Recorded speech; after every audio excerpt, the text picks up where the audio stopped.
gray, yucky looking light that's gonna drop some moisture here in a little bit, I think. Maybe not. Well, that'll be good for everything. Well, we are dried out a little bit, so. Yeah, just a tiny little bit. Well, I mean, we've had like a week and a half or so of nothing, so we probably could use a little drink. The skunks need a little drink of water. Yeah, I'm sure they do. Them sons of bucks. Every night. Oh no. 3 nights in a row. Every Oh night. no. Jeez. Well, that's been a fun time then. Yeah, and it's only one dog it's just Penny. Who's the dumbest? You know, she's the youngest, so she's the dumbest. Oh, you know what? Maybe let me try something here. I just might have figured out something. Probably not. I ain't that smart, but maybe. Oh man, I wish you could see the birds. Birds are just all over me. I've been wearing my hunting clothes for like 3 weeks in a row. I'm ready. I'm ready. I'm ready. I'm ready. I asked my buddy yesterday, like, what are you vibrating at right now? And he was like 9.97.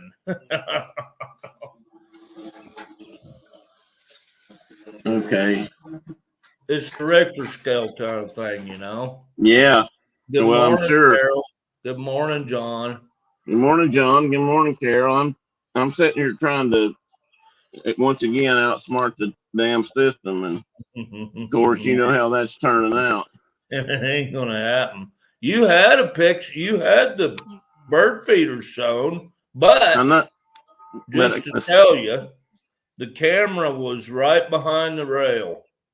Yeah, well, I can't help that. And the feeders were right behind the rail too. So yeah, well, that's the thing. I can't.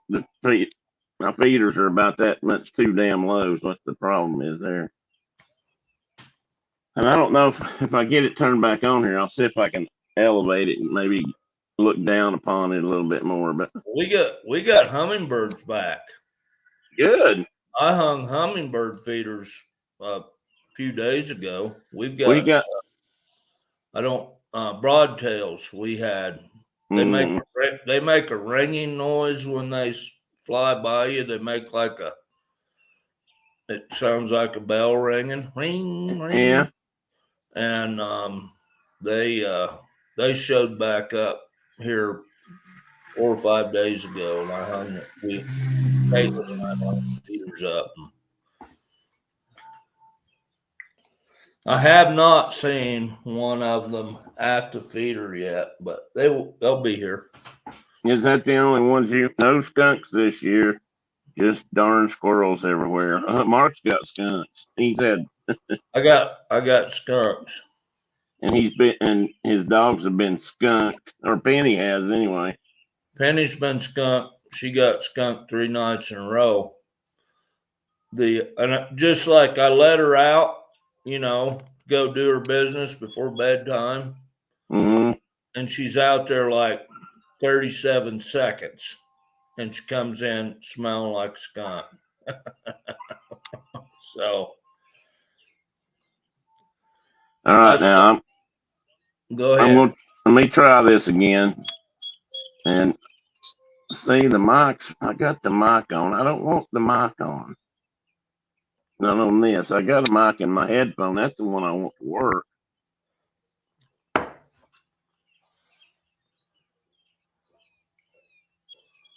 John, I would start putting some of them squirrels in the old freezer. Yeah, that'd be a good idea. Because they go good with dumplings. Yeah, yeah, they do. Or just fried. Okay, we got. I'm not sure what we've got. We've got a portrait. We've got a portrait view of the bird feeder. But can you hear me? I hear you. Is there a terrible echo?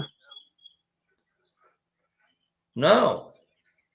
Okay, well, let me see if we're not echoing right now. We were. Let me see if I can put it in a position where we can see some birds then. Good morning, Tina. Chuck in there? Chuck's with Tina. Yeah. John said his dog. I assume that's his dog. Maybe that's his grandkid or his kid. Max. Max has caught 2 squirrels. And I have to be totally honest and give full disclosure. I had a dog catch he used a sheep fence to its advantage and caught a great big white-tailed jackrabbit one winter. My hound did. Yeah. And he went to the game and fish office and got on the grill. And the girls in the front office ate him and thought I was feeding them chicken or something, I guess. And they were like, "This is fantastic." And I'm like, "You're eating a jackrabbit." At which point they all ran out of the room gagging. Not a black-tailed jackrabbit, which are skinnier, but a white-tail. I know John's seen them because there's a billion of them at the base in Cheyenne. All right, guys, I'm going to. What's that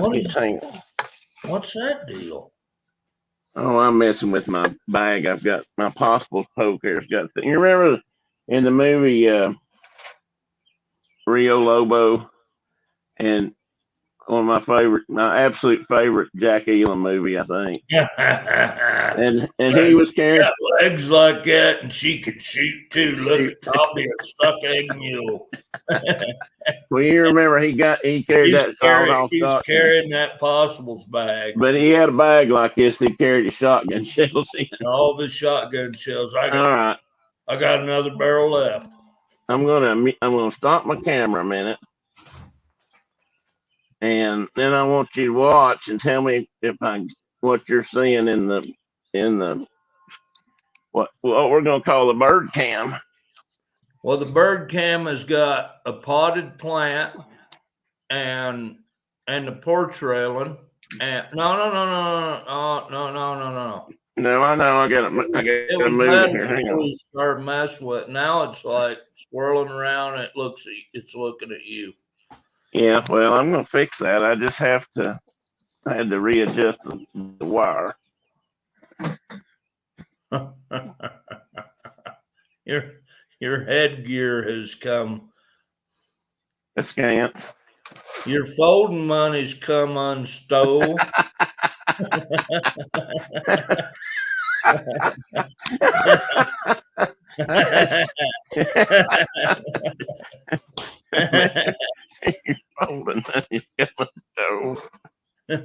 Oh my God, too early for that.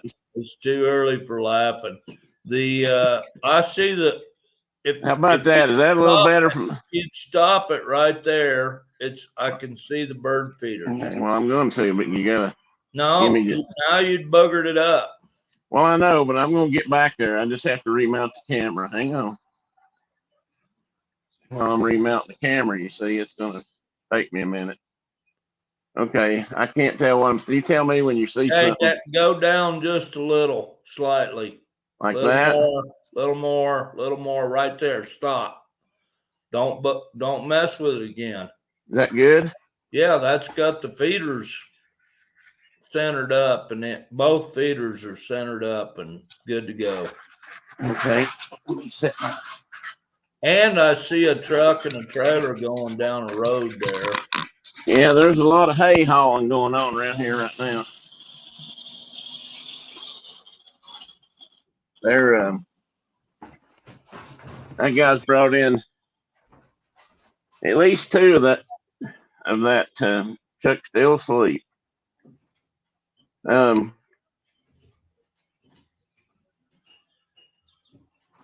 right, I gotta rejoin the room here somehow.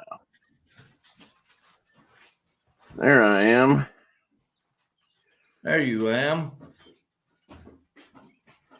We're not going to be able to bring Brenda in now. No, that's okay. I think she left me anyway, so to speak. I was trying to figure out what might be the best way to, get that picture, but that might be as best I can do.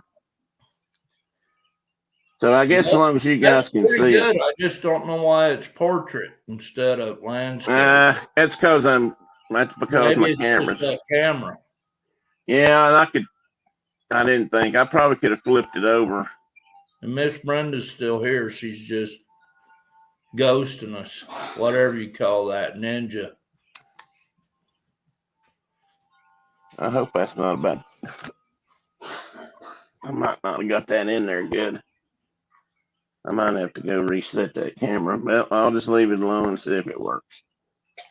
The birds will be back in a minute. If it calls, we'll know it. Okay, so a few minutes ago, Brenda took really cool, didn't you? Well, yeah, I did. Brenda had taken the bird feeders in to refill them and to wash them out a little bit. We have a few hummingbirds, but they're drinking like crazy. You do? And yeah, because we have I don't know how many we have, but we got a couple, maybe 4, maybe more. They're just not here all the time. But a while ago, she had the feeders inside. So here come the hummingbirds came in looking for the feeders, like, where the hell they go? And one of them, a female, flew over here on the porch railing, one of the vertical pieces, and perched on the other side, but was looking at me, or towards me, not at me, but towards me between two of the railings, Well, the other one, I assume it was the male, but it could have been another female, because they kind of acted like they were chasing each other a little bit. He came on my side, almost within slapping distance of me, and stood and got right there, and he started hovering like this, kind of whoop, whoop, whoop, whoop, back and forth. Cool. And that's kind of sound he was making. Whoop, whoop, whoop. Just, he did like that, and she was on the other side looking at him, and with her head going whoop, whoop, whoop, whoop, whoop, whoop, kind of like everything he did, she was mirroring with her head, and they just sat there and did that. I've never seen them do that before. That was neat, because she was just sitting there looking at him, but her head was constantly keeping track, And I don't know why I was surprised that you got hummingbirds back. I mean, you guys have been summer for 6 weeks, so yeah, they just showed up though a week, for us at least. They just showed up a week or so ago. You didn't have any last year, right? When you guys were in Knoxville. No, we didn't have any in Knoxville last year. And the year before, the year before that, we'd had several. Well, so a buddy of mine sent me this is Squirrel, sent me a video of a comedian out of Knoxville, who I have seen many times because I think his work is fantabulous. But Henry Cho, did you guys ever go see Henry when you guys were in Knoxville? No, but I know he'd been there a few times. And I mean, he lives in Knoxville. And okay. And he's of Korean and Chinese descent, I think, maybe just Korean. And you hear him talking, and he sounds like us, which ain't right. and then you see him, and you're like, "Well, hold on a minute. That's probably not possible." And his dad's right from the, he's right straight from the country. Yeah. And he went to work at Oak Ridge, and he was an atom splitter. No. Henry, and he said, and that brilliance like skips a generation. And and he said, I do this. And he's a stand-up comedian guy. And he goes, and my kids are brilliant.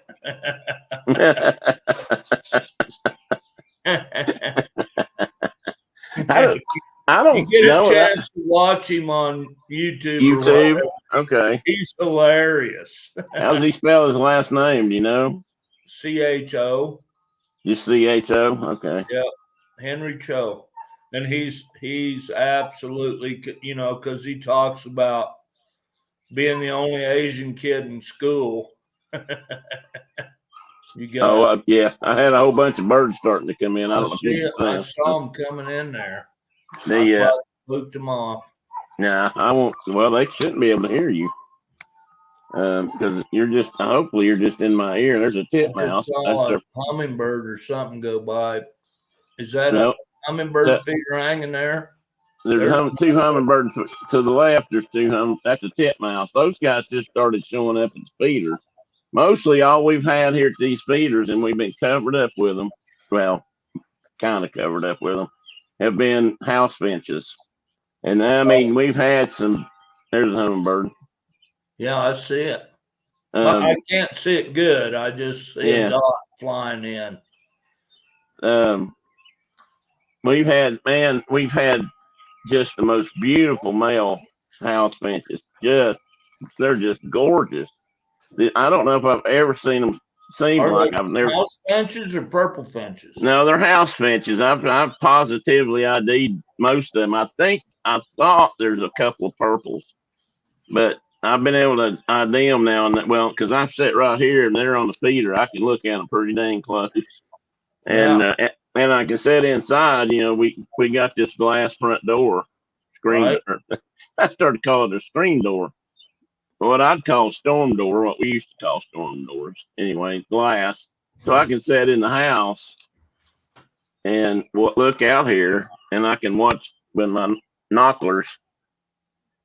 Excuse me, that's not plural. Knockler with my knockler, and I can get it real close in there and zoom in on details. And so they're definitely house finches, and we've at least had one clutch, if not two different clutches, hatch here because we've seen the little ones come in and they were still feeding them a little bit here at the feeders, the adults. And but now they're all fending for themselves, but they're still hanging around and flying around in a group, or kind of, and so they'll all come to the feeder kind of at one time. And if they're not standing on the feeders, hanging in the feeders or inside the feeders, they're on the ground beneath the feeders and they're picking up scraps. I swear it looked the other day like one of them was standing there eating, but he was pushing stuff off the edge, and then he'd get a bite, and there's a titmouse now. The titmice are new. We hadn't seen those here till I thought I saw one yesterday. Hey, Maple Bacon, glad to see you, buddy. Sir Michael's in the house. Michael is in the house. He's doing a yard sale.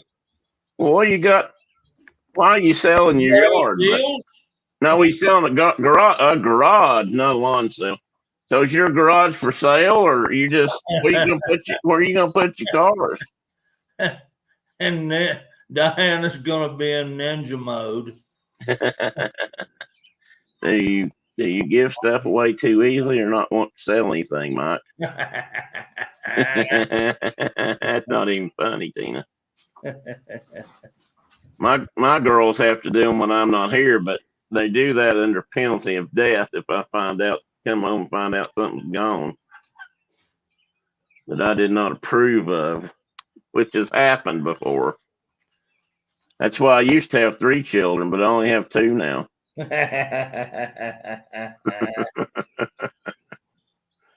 So anyway, let's see. Let's give an Highway 66 update here. Highway 66 update. Yeah. So as of yesterday, I have finally have a box on the pole right down there in the yard. Which I don't box on the pole.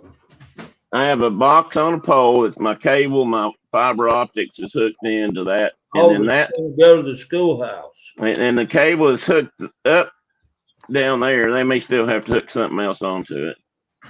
And then there's a cable. I told you about that. The guy pounded it into the ground last week. And it's up to the schoolhouse. And there's a box mounted on the wall over there. Hey, Penny. She smells like a skunk. Oh, I bet she does. So where I stand now on cable connection to my schoolhouse library is, I think they're supposed to be coming here next Tuesday. I got to verify that because I made a car appointment to get my car serviced. I got to find out if that's true or not. I think they're coming Tuesday to hook it up. So after Tuesday, I should be getting ready to rock and roll. So by the time you get back from the Dark Continent, I should be going full blast. So we'll be ready for all kinds of slides and photographs. And, we'll have to get together when you come home and share some stuff. I'm going to have pictures. So, well, you can, I better have pictures. You damn well better have pictures. Or I'll come out there and snipe you from afar. They don't steal all my stuff or whatever. Yeah, well, let's hope that don't happen. So anyway, by the time you get back, I should be set up. So when you get back, we'll do a whole show just about Africa with your pictures, if not more than one. I expect you to have, several weeks worth of show pictures. Actually, my wife's gonna have like 1 million photos. Well, here's the thing: great photographer. There is no need not coming home with 1 million photos because you probably won't get. Well, you may get to go back, but on the possibility that you don't. I can't stand people that come back with 10 photographs of the Arctic Circle or something. Why didn't you take more pictures? Well, I just didn't think of it, or I'm going to kill you. Imagine. I mean, she's a great photographer. She's got an eye, and I cannot even imagine us coming home without like a bazillion. And her phone actually takes really nice photos, really good photos. Because she's got an Apple phone and I've got an old Android, and it takes pretty crappy photos. So really, I thought you got a new one. No, my daughter did, but I still got the old one. I've been. Oh, well, hell, I thought you got a new phone too when you got the new. No, I switched over. I switched services, but I still. But you didn't get a phone. Okay. And if you can hear dogs fighting in the background, they're not fighting; they're just wrestling. But Boudreaux and Penny are over here, like he's got her in a half Nelson right now. I'm thinking he's trying to share some of that skunk. Yeah, maybe. Come on, Penny. Oh, boy, do you? What was that? There was an old Far Side cartoon where the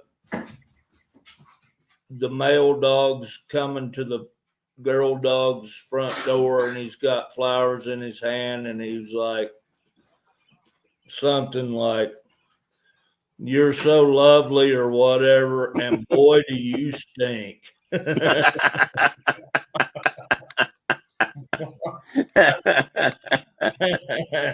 Which dogs find appealing? Yeah, which dogs do find appealing? Well, if they don't smell like skunks in the summertime, they smell like horse manure or cow manure, or at least mud. And they can get in, and they don't roll in clean mud. They roll in stinky mud because that's what they like.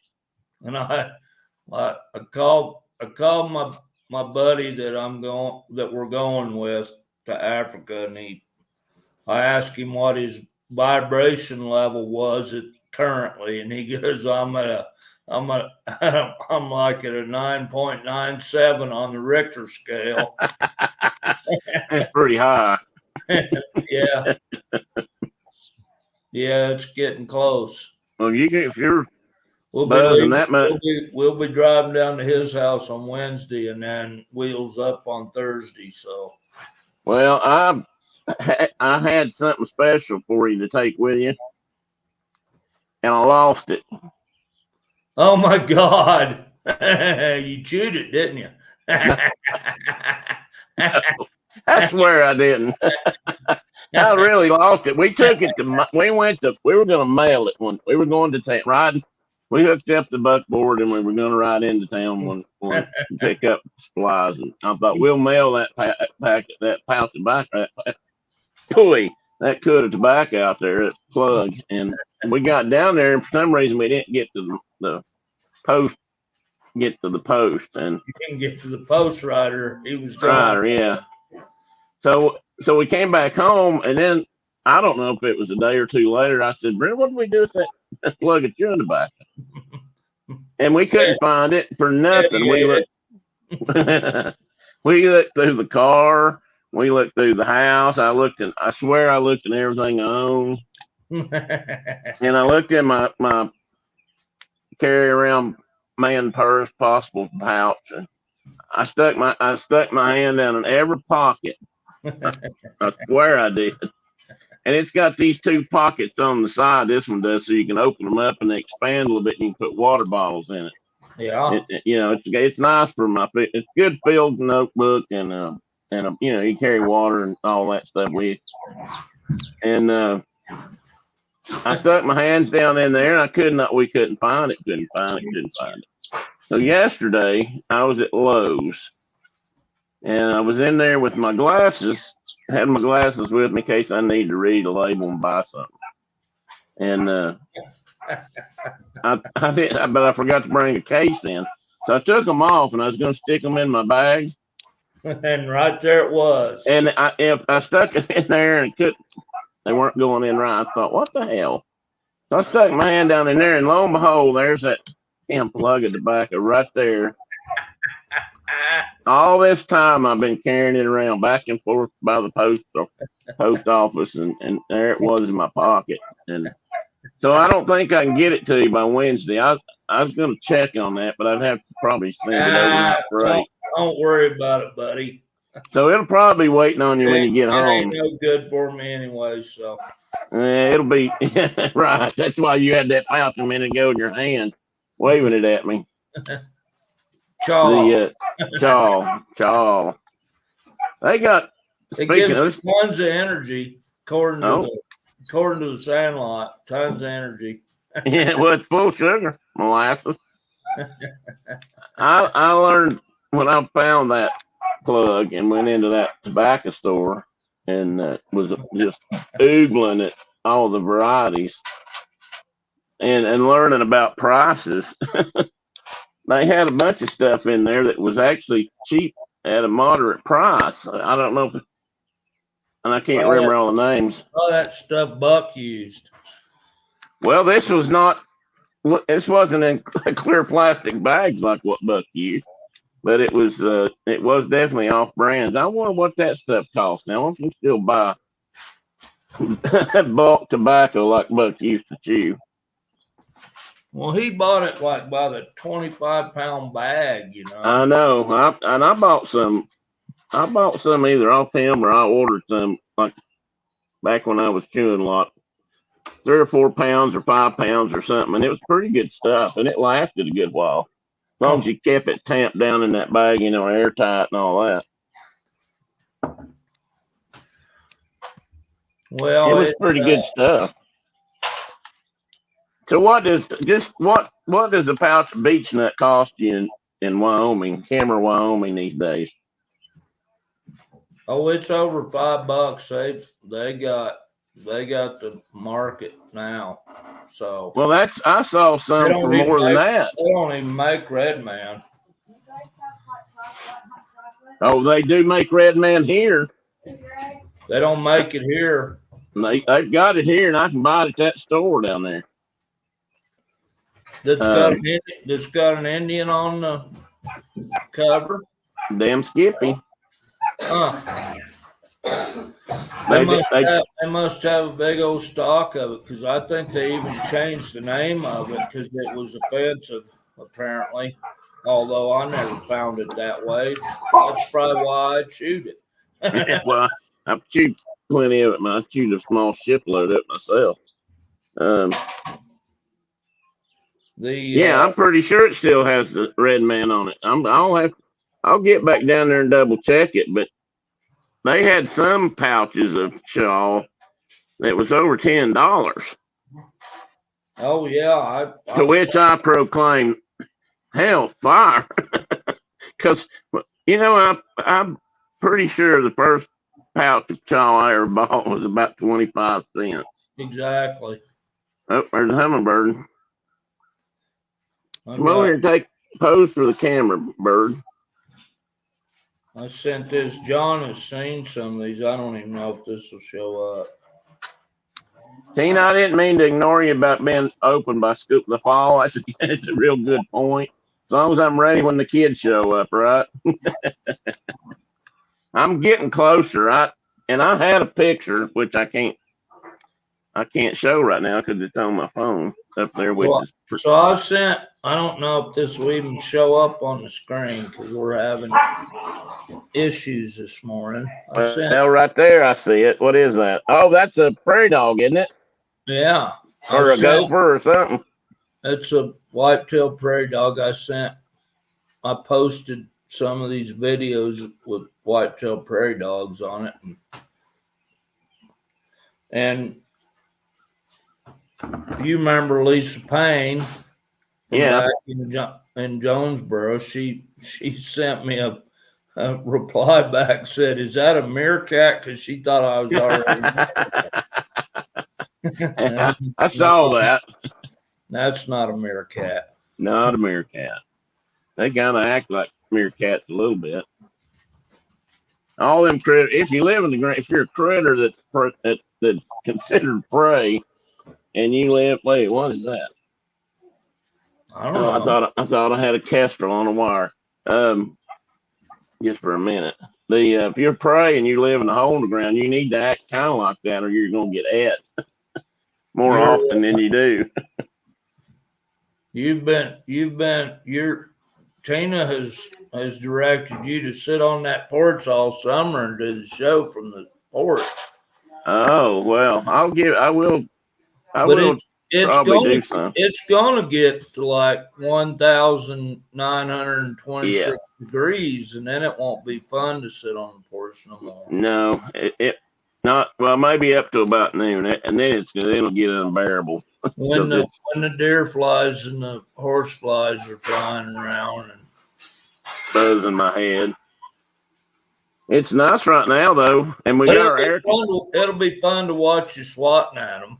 Oh yeah, we did get our air conditioning fixed this week, and I think the guy that did that, he made a special trip back out here to put the fan in. He got one. I don't know if they had one. I don't know if he got back home and they had one in the basement, or they ordered it and it just got there that quick. But he was back out here by Thursday and fixed that. But we've been lucky because it's been down in the 50s and not. It was 50 something this morning when I got up, and again, I don't have my Brenda. What's the temperature? Did we get kestrels there? Yes. Carol, you've never seen a kestrel? Oh my goodness! Because you got him. Yeah, I tell you, it's a good place. Well, she's kind of in town, but they still should have them, or more than it's not like this. I tell you, a place I see lots of them. And always have is along the interstates and stuff. I'm sitting on wires. They like to hunt median strips and down the center of the highways. And we had they did a project. I don't know if this was nationwide or just here in Tennessee, but they did a project for a while where they were putting kestrel nest boxes up on the back of road signs, the big ones. Because they nest in cavities like an owl. Yeah, right. Yeah, they're so they will take to a box, and they were doing that. I don't know how successful that was. I used to see them out there. I suspect it's like everything else. The money ran out, and then nobody wanted to do it, and no volunteers were available because that's what happened to us a lot of times. we'd have volunteers to help me do like a bunch of wood duck boxes for a year or two, and then they'd all kind of peter out. Well, they hover. They get up there and hover. Just, you know, they'll sit over a patch of ground and just hover, and then and then you'll just see them stoop and go right to the ground, and they'll grab them a little mouse or a vole or something, and or a great big I have a grasshopper. pair of them nesting in the front yard right now that are in. Oh, you do? Our big cottonwood tree. Cool. I'm sure a flicker dug a cavity out in that cottonwood tree, and then the kestrels have commandeered it for their own use. But well, I'm gonna ask a dumb question. I'm sure I already know the answer, but you guys do have screech owls, don't you? Or do you? Western screech owls. Westerns, okay. Yeah, they don't have that cool call that an eastern screech owl has. They just do this. They're cool, and they're all gray-faced birds. Yeah. But we don't get it over in the eastern edge of the state. We had both species, but here we just have westerns. Did you have, when you say both species, I mean easterns and westerns, right? Right, which are two different species of birds. Right. But in the easterns, did you have gray and reds or just? We did. Yeah. Okay. Hang on a minute. I gotta adjust something. Oops. I didn't mess the camera up, did I? No, not that I saw. I tugged on the cable a little bit. Oh, I put a knee brace on. It's starting to hurt. Baby, you wouldn't fetch me some Tylenol and bring them out, would you?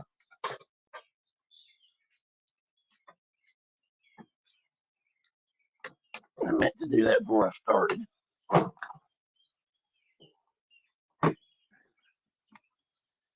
Okay, I got my special table out, or I got a little table out today. When I first started doing these out here, I was shooting off a box. I'd stack of boxes here. So anyway, where was I at? Oh, kestrels. I don't think I see as many as I used to, but maybe now I will when I'm out here more. But because I didn't see them in Knoxville as much, that could be a possibility. But God, it seems like we used to see them all the time, all over the place.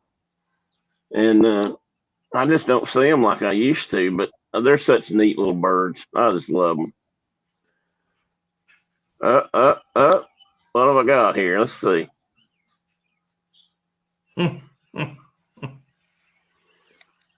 Something cool.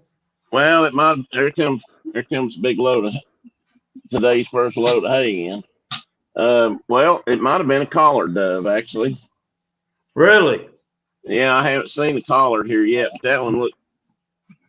I think I could see the ring around its neck from the angle, but he got off and took off on me. We got a whole bunch out here at the feeders right now. Stupid things. Yeah, well, but they're here to stay. We might as well accept them. Yeah, like starlings. As our people, we might as well accept them. I still have I was complaining about. Well, my daughter found a juvenile house sparrow yesterday, dead on the ground, and I'm like, oh, that's a good house sparrow.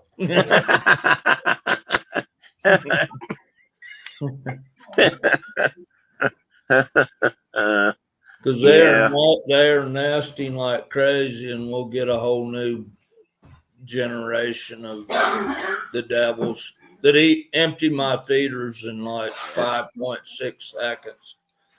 And don't they get in your chicken feed too, don't they? Oh, there's a Western tanager sitting on. Oh, cool. Oh, that's cool. Shauna, look out the window toward the meat house. Okay. There's a bird out. Man, he's pretty. Yeah, I heard that. My wife got to see that bird, so that's good. Hey, you only got one shoe on. I got grandbabies Just two grandbabies. You only have one. Oh, there you go. It fell off when she was walking down the ladder well out of the upstairs. Well, I believe that can happen. Which one? Who is that? Della. Della. Owen's up there somewhere. So you got Della and Owen right now. We do. We had the other. Oh, there he is. Come here, buddy. Hey, Owen. Come here and show Uncle Tim your cool suit you got on. It's his feet. Come on, bud. It's not so. It's not cool. Yeah, it's just. Yeah, it's cool. Hey, Dave. Good morning, buddy. Adventures by D is in the room. Good morning, yeah, sir. Carol. They're such neat little birds. They're Beautiful. Hey, there's Rhonda. Good morning, Rhonda. Hey, bud. Haven't seen you in a couple weeks or more. Of course, I was not. Oops, I heard that. Oh yeah. What you got on there? He's got dinosaurs on. Oh, I want some of those. You have an extra pair? You find Tim a pair of those so he could have a set. I sure would like to have a set. Man, you'd be tight buddies from now on. Hey, there's Kelly from the Mickey Bunch is in also. Good to see you. Good morning. We're on the front porch here. Here comes my special delivery of Tylenol. Thank you, babe. Of Tylenol? Yeah, my pain level has increased up somewhere above 10.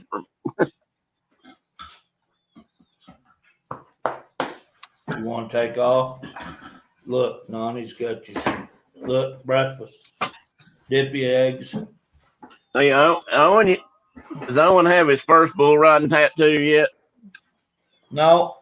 Well, what's he waiting on? But he does have a couple of, the kids call them dippy eggs. He's got him some well, I don't even think you can call them over easies. What are they? Sunny side up eggs. And they get toast with it, and they just bust the yolk and eat all the yolk, and then they go away. And the white part of the egg gets to stay on the plate, and the dogs get it. Well, I agree. I'm a yolk eater too, but I do mix my white parts up in it. But I prefer the yolk. Here, I'm gonna give her this other egg. I'll make another one for you if you want. Oh my goodness. Boy, Rhonda, those look good, buddy. I sure would like to have some. I didn't get breakfast. Can you sneak me a couple eggs? Rhonda said nobody around there where she's living knows what dippy eggs are. Oh, I didn't click the right one.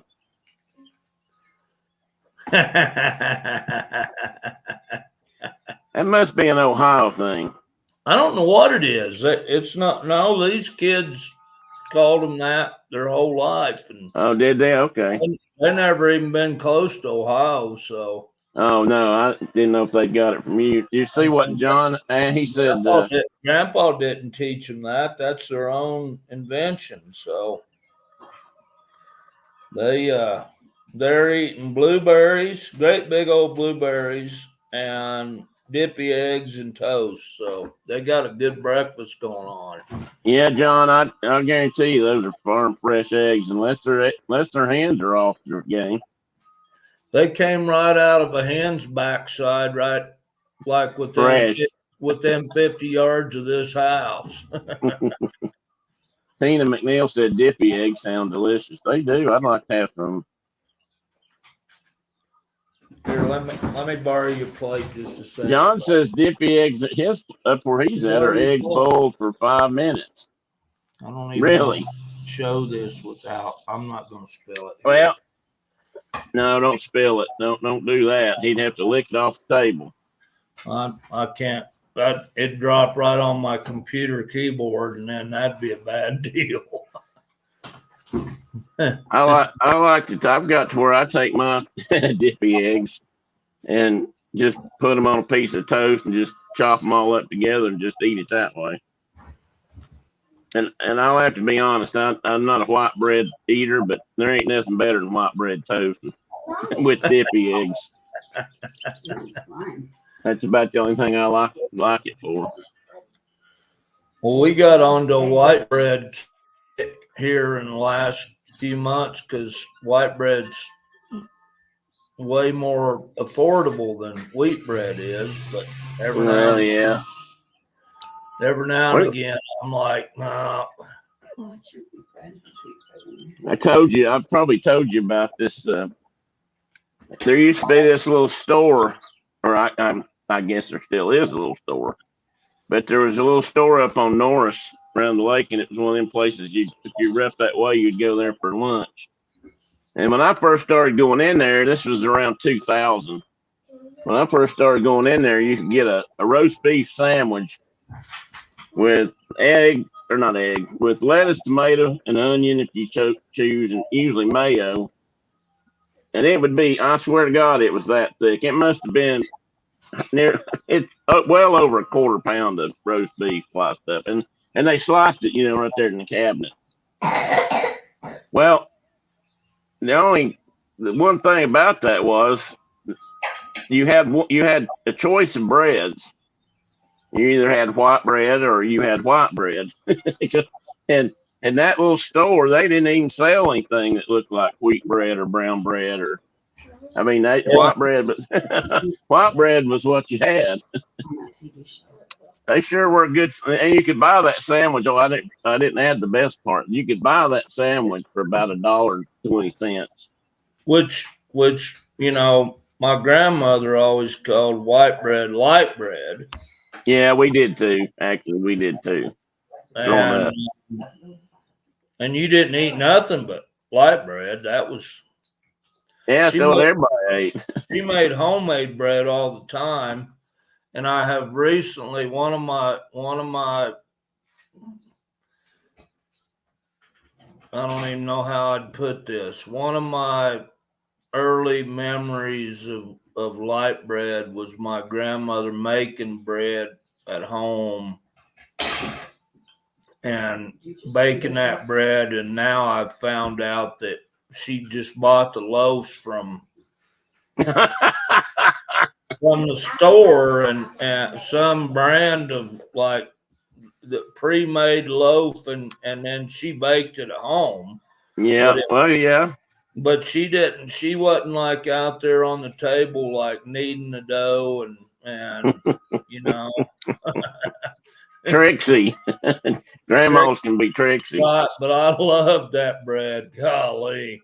Well, it's still good bread because it's fresh. I mean, it's just good bread. And there ain't nothing better than fresh homemade bread. I don't care if it's just heated up and cooked or baked like that, or if it's all mixed on the table and put together. But there ain't nothing better than warm bread and butter. I mean, it's just, oh, God dang, that's good.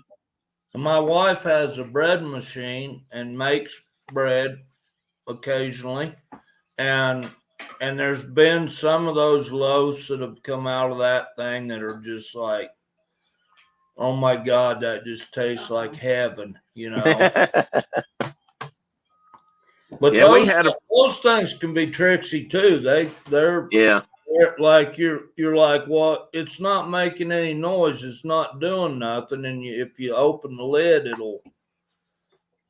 bad things happen then. I mean, it doesn't cook right after that. But well, sometimes it's sitting there resting and what's the other word they talk about bread?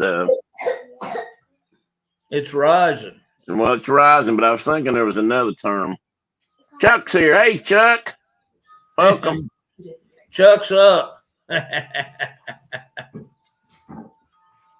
Well, it's got to be like 837 o'clock in New York.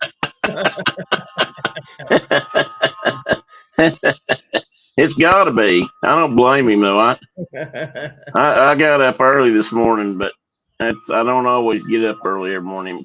And you know why? Because I don't have to if I don't want to. Well, I was like laying in bed this morning thinking, man, I got to get up. It's got to be like way late, and it wasn't even 7 o'clock.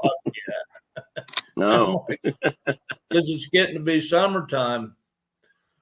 Yeah. What time's it get daylight out there right now? About There was a 4:30. titmouse. Yeah. It's And it gets dark, what, about 11:30? in our country because of our latitude, and I can't even imagine Mike and Diana. It gets light early and it gets dark late, really late. But then the exact opposite happens in the wintertime. I just want to hibernate in the winter. Yeah. I'd say Mike and Diana probably have real short nights right now because they live up there almost in the Way up yonder. midnight sun. There's Yeah. there's a hummingbird and some big old mourning doves. I think I hear a hound. You do. He's across the road. He's got a choppy bark. He might be there's a new one over there somewhere. And the other night he kept Brenda up, but we had the windows all up because no air.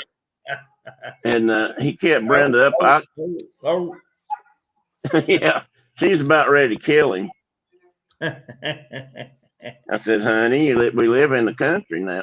And it's a hound. It's like that's dog sound. Or That's dog sound. That's right. That's dog sound. Hey, Chuck, Chuck is on here. And Brenda said the term I was looking for was proofing. Proofing. Yeah, I don't know where that fits into the scheme of things, but I know bread proofs. I do know that. Hey there, House Finch, Mrs. House Finch. He's got a nice choppy bark. Yeah. There's old Sounder. Listen to him. He's on the scent. He's treed. Yeah, what do you call it when they're treed?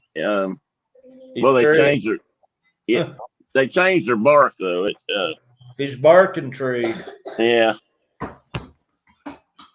And I tell you what, old guys sit up on the hill and run their dogs and stuff. They could always tell whose dog is.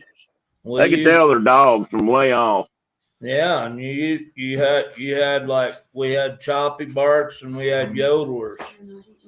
Yeah. Yodel, like,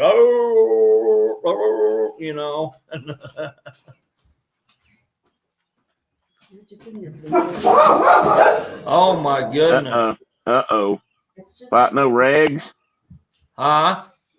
Somebody fighting over egg leftovers? No. Caitlin just came back in the house and Big Bro decided she needed Bark Dad even though he was laying in her lap last night. So and she lives there all the time. Yeah, and but he was like, somebody's coming in the back door. Did you get your toast? Oh yeah, Danny. Let me catch up here a minute. Rhonda, that's the thing about baby birds that they can tend to get kind of loud, especially when they get hungry.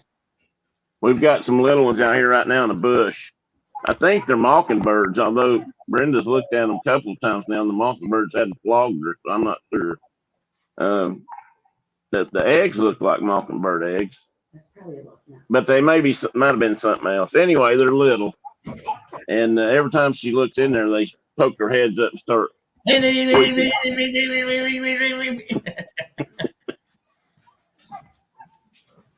You guys are killing me. Tina's talking about Danny. Danny's a singer.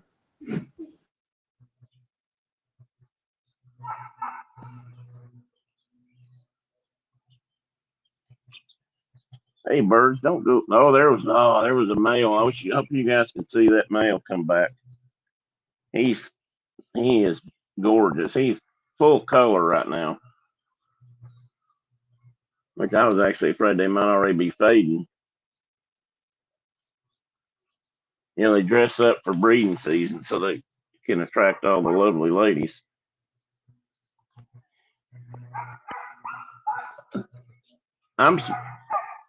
There went when I run that one off. I'm surprised Rondo, I'm surprised we don't have any swallows or anything building here on our house, because we used to get Phoebes. We used to get Phoebes and critters like that building on, and they get up under the eave of the house and they'll build like a mud stick nest, and they get right on top of your lamp, your door light, outside door light, and that kind of thing, and they'll just raise your young, and they seem to come back to those nests year after year. What?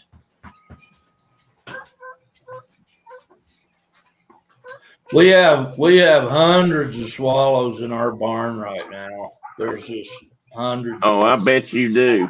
Yeah. We've got cliff swallows and barn swallows both nesting out there. Okay. I've seen some barn swallows here flying around, but none at our house. There's plenty of barns and other habitat for them to hang out in. We used to have some around the lake. We had an area where we had a big sloughed off clay bank that the water didn't get up to, and in that bank, every summer in that bank there'd just be bunches of bank swallows. Yeah. And then you'd have that, and in same area you'd have barn swallows flying around and tree swallows. You'd have 2 or 3 different species flying around at any given time. But I've only seen barn swallows here that I've identified for sure. And something else I hadn't heard yet, and that's an owl. Really? Yeah, but maybe I just hadn't been out here at the right time of night. I got to start listening for owls. Surely to goodness, there's some screech owls around here, but I would think there'd be a barred owl or two somewhere not far from here. Well, it sure looks like barred owl country. Yeah, I know. I think there ought to be some, but I hadn't heard them yet. But I'm going to keep looking. I also hadn't come out here and done any talking to see if anybody answered. So maybe I'll do that one night. That's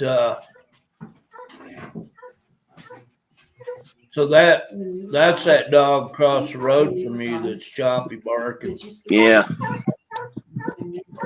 Hang on just a minute. Yeah, that's one right across the road. I was hearing an echo in my headphones. So.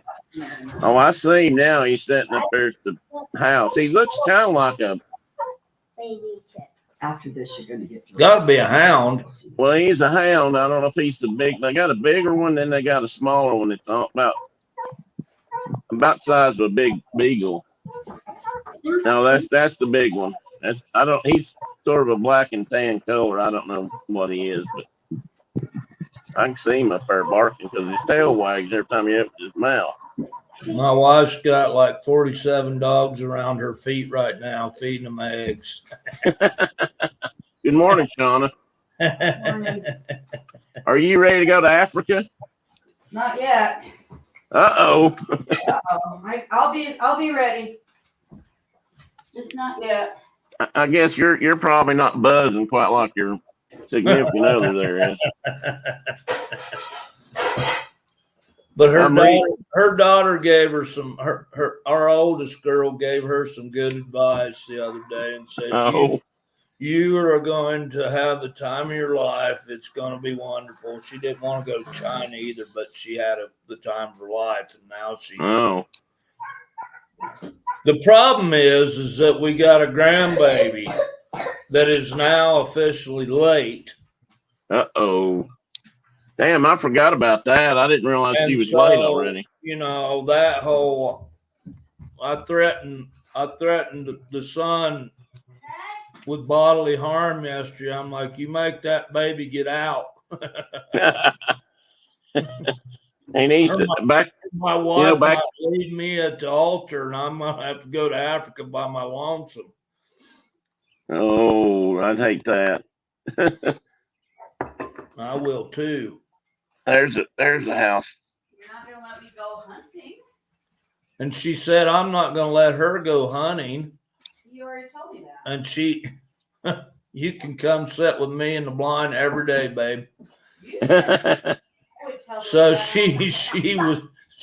I told her she'd be like, I'd have like a world record in yaller or something coming into the water hole, and she'll stand up and go, "Run away!" Run away fast, run fast, run away fast. Or stand up and yell, "Run, little antelope, run! You were born to run." Run, Impala, run! Anybody else remember that show? Marty, what was his name? Marty something's Wild America, I believe it was. Oh, that guy.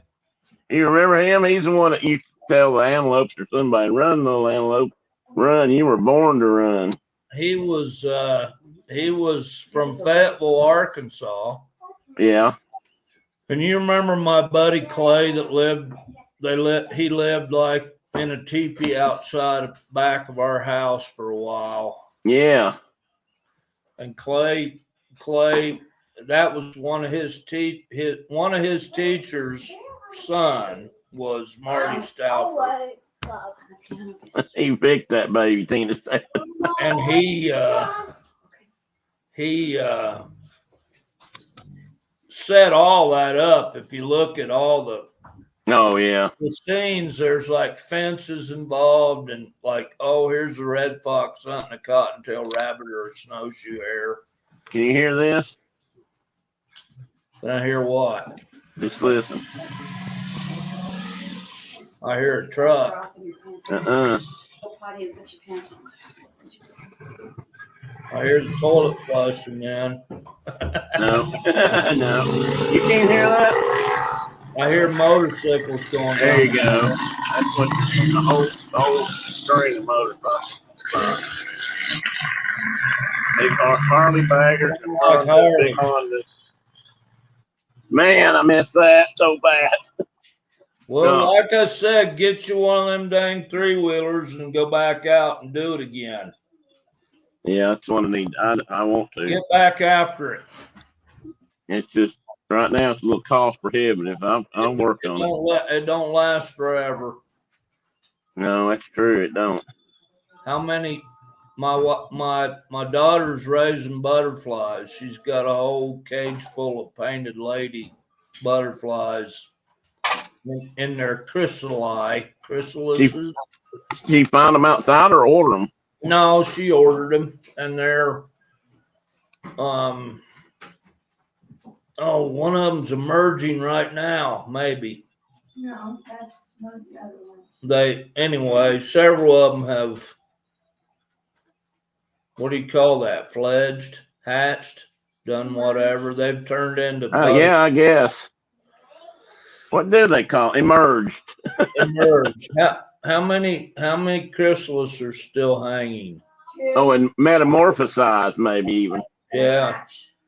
So she has of the ones she had, I don't know, 10 of them maybe, or a dozen, and they've all hatched except 2. So She just gonna release them there on the place, or?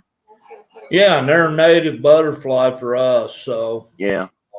Well, you guys probably have them too, actually. We do, and I've seen them released.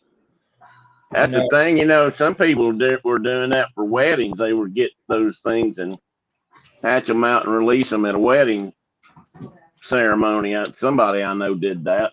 Well, that is a way better idea than turning loose a whole bunch of daggone plastic balloons. That's one of the reasons people started doing it. They end up out here in my desert. Yeah, I totally agree there. I cannot tell you how many times I was flying wildlife survey and like past balloons that were like just floating through the air, their homies got killed or whatever, and they turned loose like 1,000 balloons, and drives me crazy. I pick those things up all the time, and they get in, they get on birds, and I guess they're really hard on sea turtles. Yeah, I was going to say they're even worse when they land in the water, and they do by the hundreds and thousands. I'm glad most places have stopped doing that. That was one of those terrible consequences from something that people did that seemed so harmless at the moment. I mean, Yeah, it's real common at funerals, like yeah, and who it's does like that? who who decided it was cool to like literally send up like 1,000 balloons, and they just go everywhere. Yeah, that thing about funerals, that We was saw one. We saw one the other day in the desert. I mean, it was just like, what? Why do they keep doing this? Or birthdays or whatever, kids being born, whatever. yeah.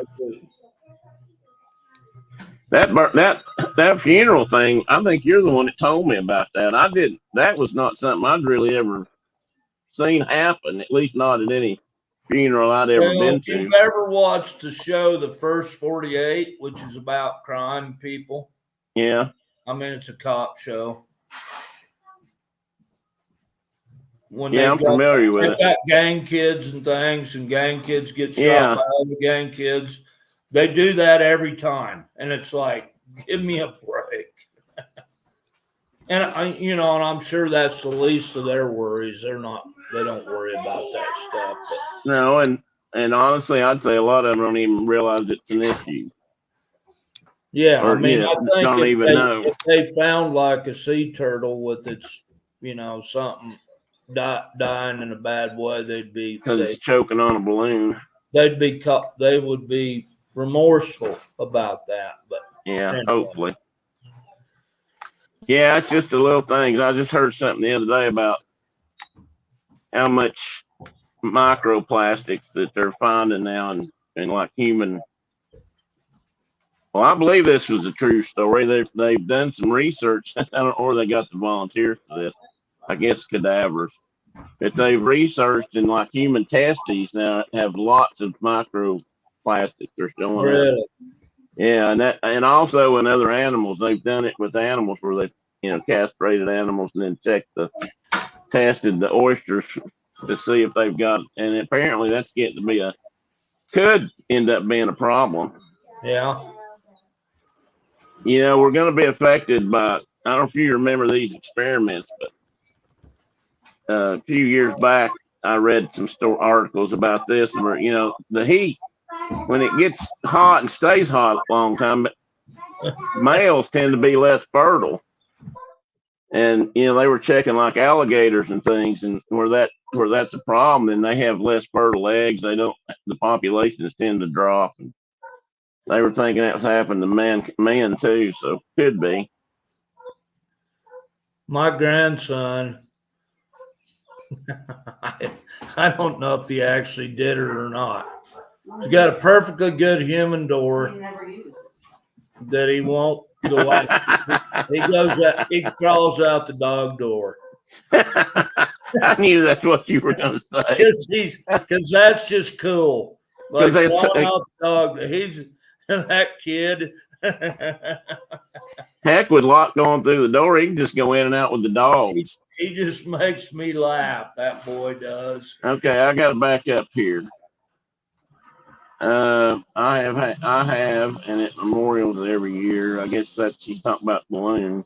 Carol says they used to raise painted ladies at school, and not sure why they stopped ordering them.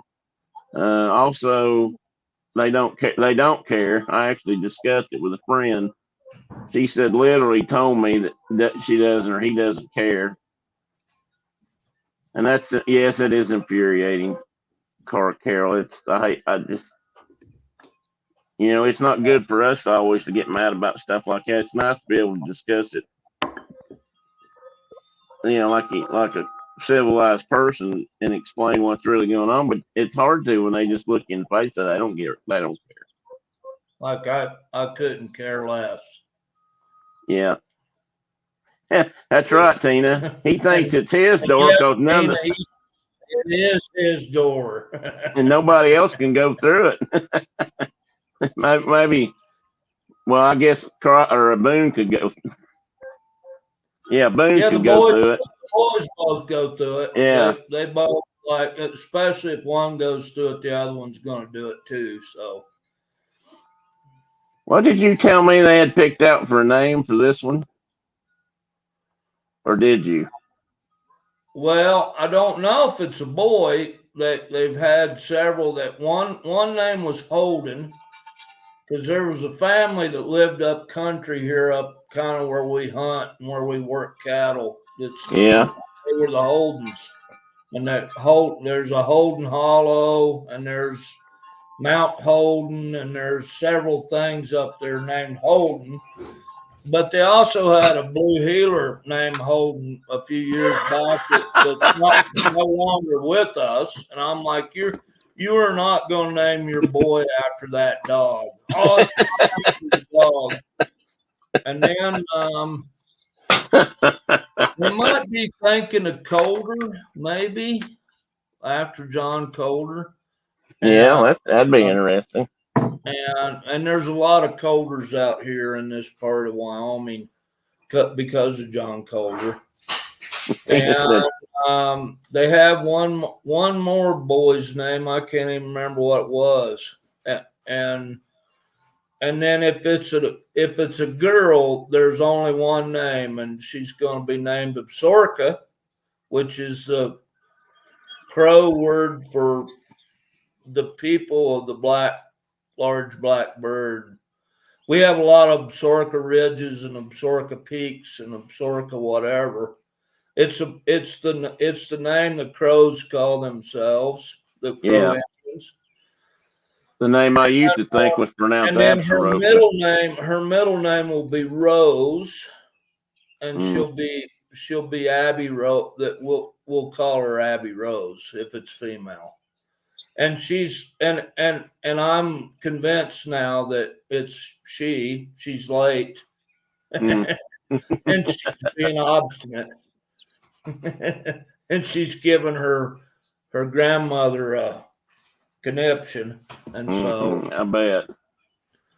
Because Boone was born 3 weeks early, and this one is past time now. So well, maybe she'll happen for she's still in the cooker. And it'll be good for Boone if he has a little sister. It'll be good for him. If he has a little brother, they're just gonna beat the snot out of each other, and it's that's what never ending. Grandpa's gonna be kicking their butts regularly. That's what. Yeah, yeah, that's because that's what boys do. Like let your brother do this. I'm gonna have to bust your backside.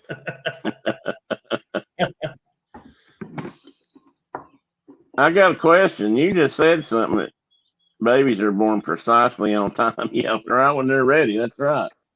You said that there was a Holden holler. Yeah. You guys actually have hollers out there?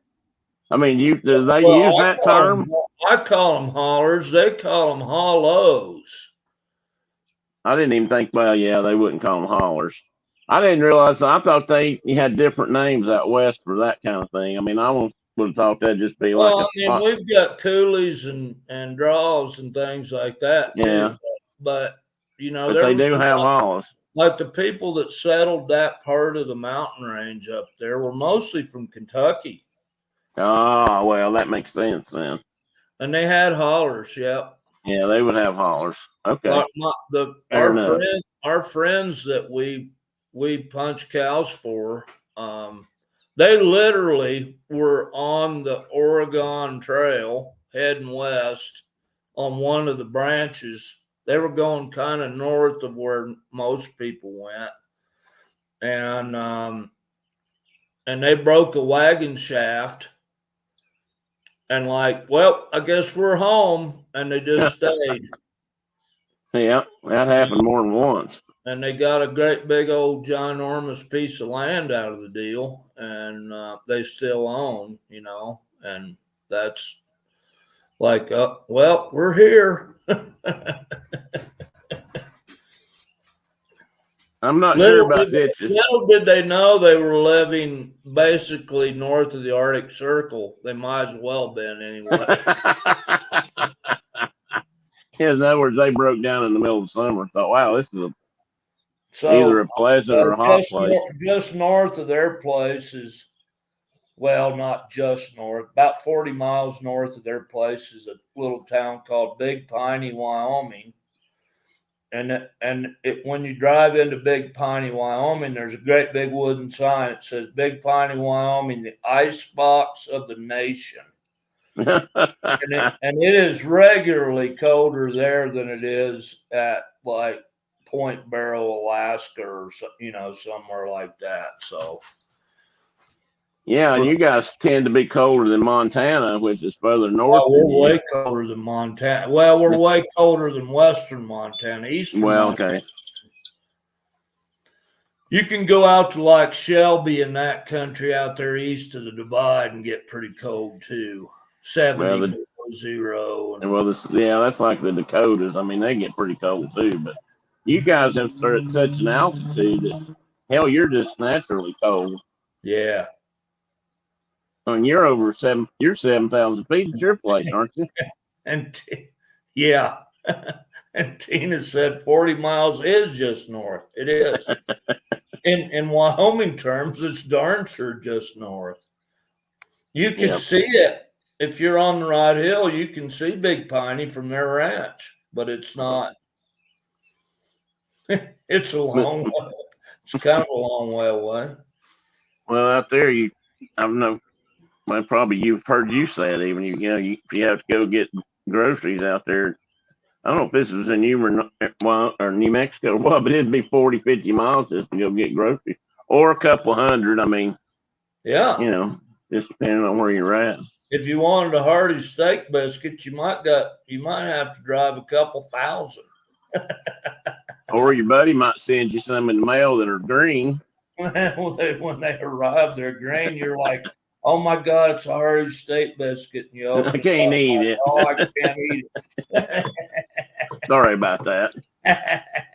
I'm going to do better, and I'm going to try again because there's Hardee's right down here. So, actually, it's a couple miles away, but they got steak biscuit. Well, hell yeah, they got steak biscuits.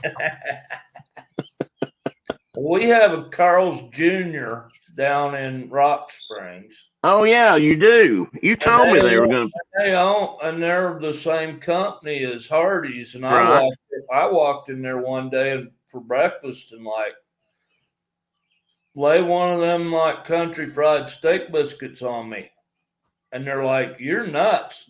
We don't have anything like that." That's crazy. It's kind of like going to a KFC out here in the West and ordering a bucket of livers and gizzards. Don't get it, do you? They don't. Yeah. They don't have them. Tina, I get that because my folk lived in the country. I mean, we did when I was growing up. Well, hell, when I was growing up, we didn't live close to a grocery store. I mean, within 40 miles, but it wasn't. That's why we had the little jot 'em down stores and things all over the place, little Jim Crumley's and things like that. But big grocery stores were always somewhere in a big town, which were 20, 30 miles away sometimes. I mean, even here right now where we sit, there's a lot of stores, large stores that you might think would be everywhere. The closest one, like the closest Home Depot or Lowe's to us is 25 miles or so away. And that's, there is a Walmart here in Rogersville. And there's 2 or 3 fast food chains along the highway. But I think that's got a lot to do with fishing. I mean, there's a lot of that kind of traffic through here during the summer. And right now, go ahead. Carol asked if Tennessee KFCs have livers and gizzards. Of course, oh, yes, they do. and they even have livers and gizzards in Ohio KFC. Yes. Yeah. And Kentucky KFCs. And I mean, yeah. So do they have That's Do they just have normal. You should have livers and gizzards. If you want them. You get them in a Chicken. big old bucket. Chicken livers are a big thing in the South. I mean, for a lot of people, I'm not that crazy about them, but I have eaten them. But my mom and dad like them. I And love them. that's a big thing down here. They fry them crispy and got a good skin, good batter on them. I love Yeah, them. that helps a lot. That does. I agree. That helps a lot. The Carol, do you so you don't have lizards, Lizards and livers, livers and gizzards up there either? I take it. And where do you mean? Where's Frankenmuth? Is that Michigan, or are you talking about somewhere overseas? Only had them once as a child, and that was in Frankenmuth. That's got to be overseas, doesn't it? I don't know. It's probably a German town in Pennsylvania or something. I don't know. I don't want to seem totally ignorant. So my grandkids just sat here and ate like really exceptional looking orange yolked dippy eggs right here in front of me. And then we started talking about Jim Crumley's store, and I was thinking a big old thick, like half-inch thick red ring bologna. And now we're talking livers and gizzards, and my stomach is literally like,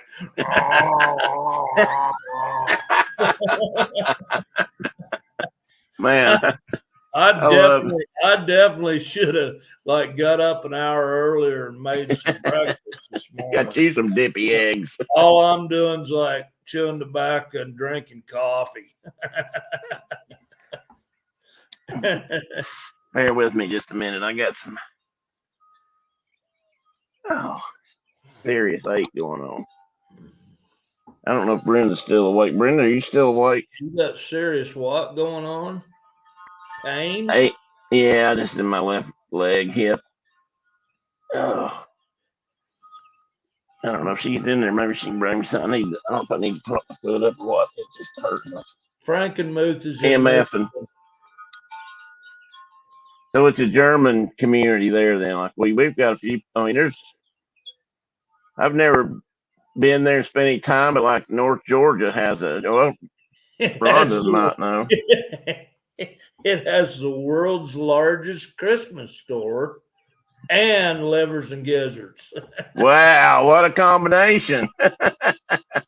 Hey, you can't hardly go wrong there. Do they have Hardee's? Do they have fake biscuits? Oh my God. I wish I had a great big giant bucket of gizzards right now. Wait, aren't you?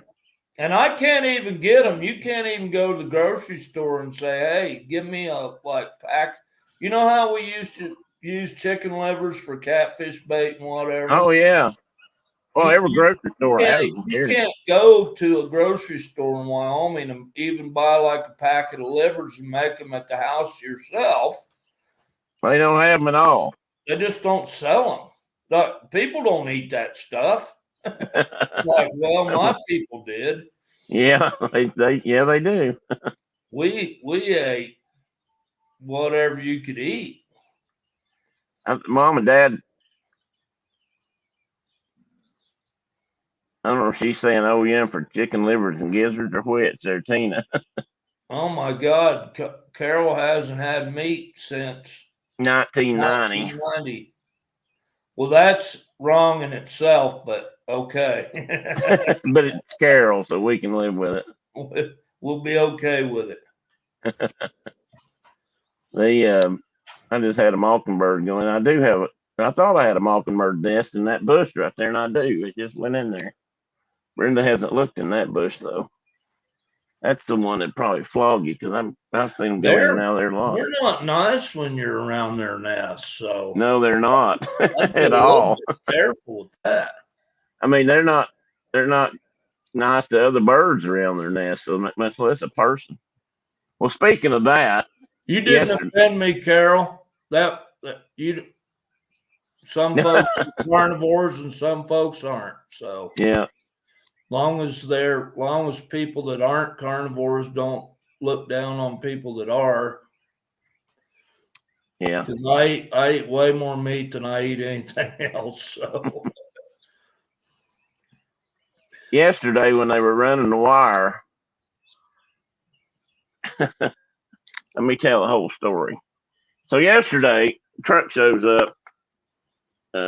We had gone to Lowe's and come back, and I was not feeling well, so I had laid down across the bed to let my backside relax a little bit, quit hurting. And Brenda came in there and got me. She said, "There's somebody out there. Somebody out here. Premier, do you know who that is?" I said, "Oh, I said, oh yeah, I do." So I got up, and what was going on was the cable people. They've had to do this in 3 stages, not 4 stages. Came out and looked. Then a guy came out and laid the cable. And then yesterday they came out and mounted the boxes on the poles. And they had to run one more wire from a pole right down the street here to this pole. So apparently nobody had connected to this pole yet. I guess we're the first ones here. And so they showed up with a truck, with a cherry picker on it, so they could string that wire. And between the poles, which is about 100 feet or so.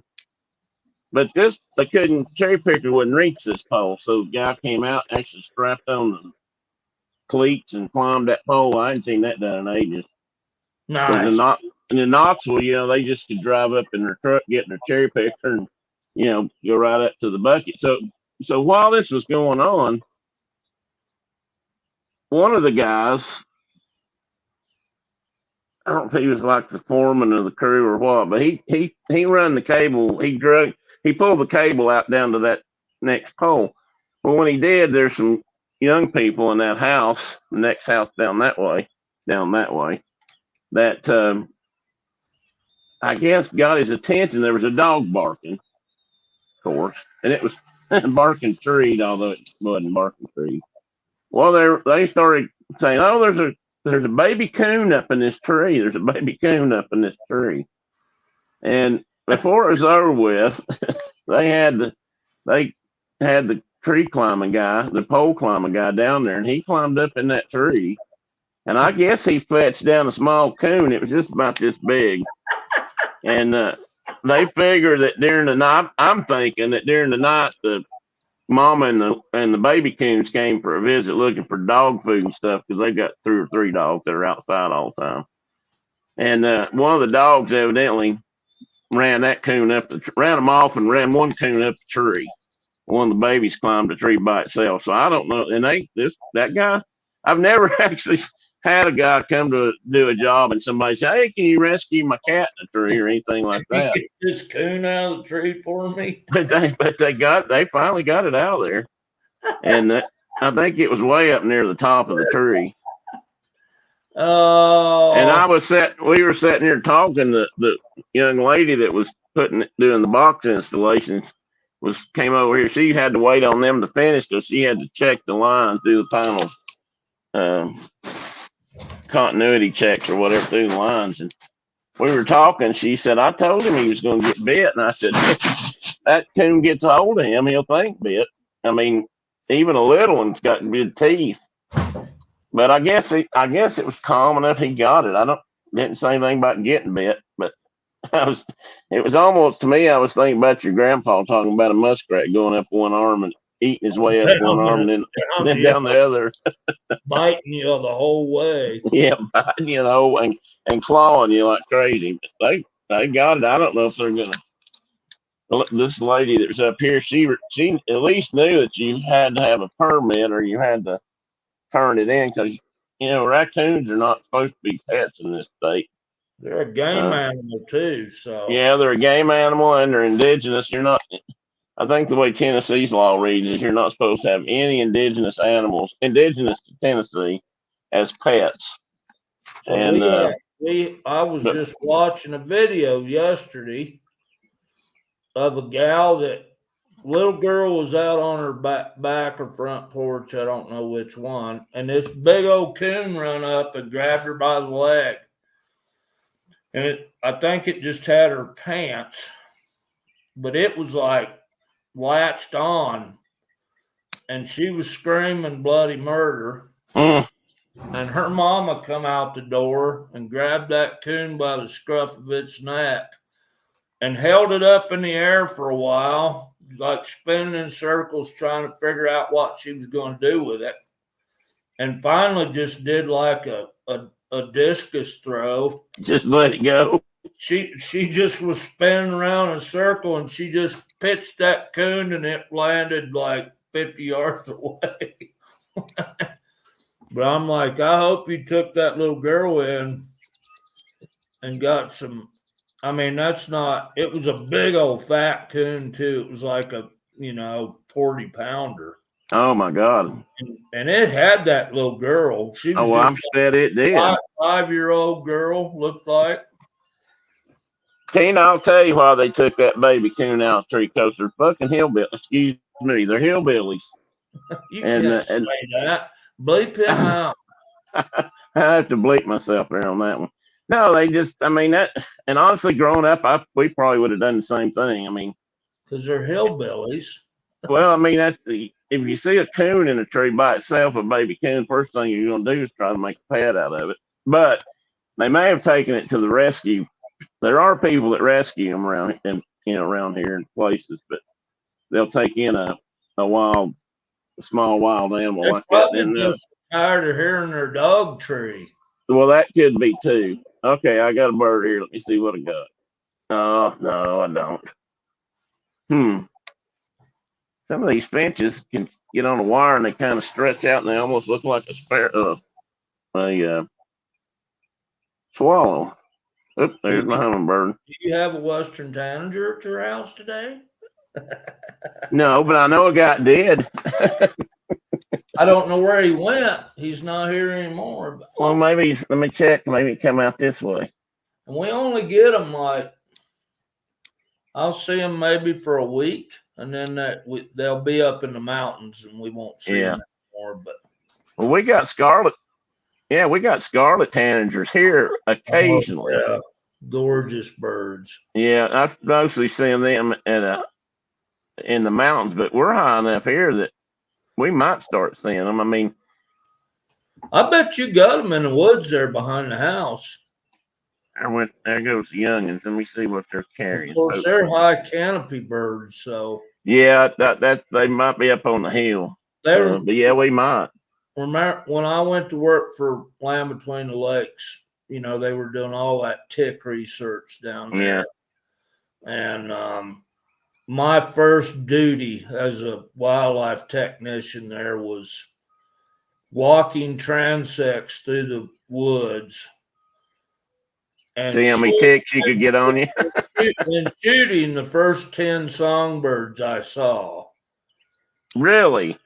And they were assessing all those birds to see if they had, if ticks were impacting them, that species, And so the very first bird I shot, and I'm like, and I told my boss, I'm like, dude, I'm not cool with this. This is not, my grandpa will come up out of the grave and get me for doing this because he broke my BB gun because of this years ago. And the very first bird I shot was a scarlet tanager, and I'm like, oh man, kidding me. And they had collection permits and all that, and right. it was all totally legal. But it just gave me kind of the heebie-jeebies, and I held that bird in my hand, and the ticks, and they'd almost never get on the ground. They're like high canopy birds, and the ticks just come pouring out of that bird. I'll never forget that. And it was just like, you gotta be like, that bird's getting ticks way up in the tops of those trees. Yeah, and then it's amazing how fast. I mean, as soon as that bird stops breathing, or its heart stops beating, or something, or drops a degree in temperature, immediately those things start leaving.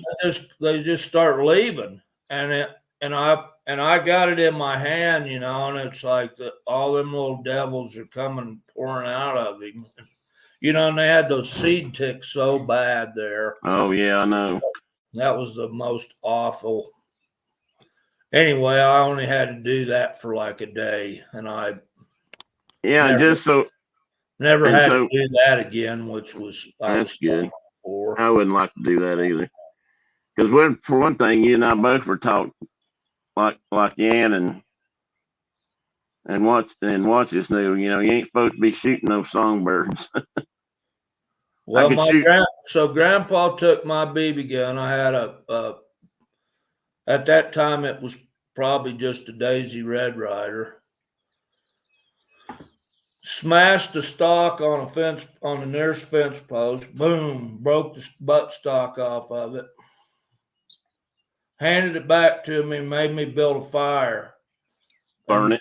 And then you're gonna pluck and eat all these birds. And so, What were you shooting? robins and whatever. Just whatever. I was a little boy that shouldn't have been out there. I was a little predator, is what I was. Mm-hmm. And robins are easy to sneak up on, and it was just Oh yeah.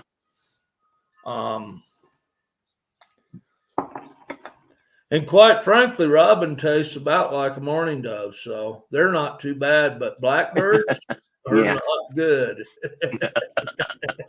Oh, that's how you learn lessons in the country. They throw you in the hard they- way. the hard way. They throw you out in the middle of the river and say sink or swim, and they make you eat the songbirds you kill, or they catch you with chewing tobacco and they just make you keep putting it in your mouth till you turn green, that kind of thing. Bye, Kelly. Thanks for coming in. You have a great day. Thanks for keeping us company.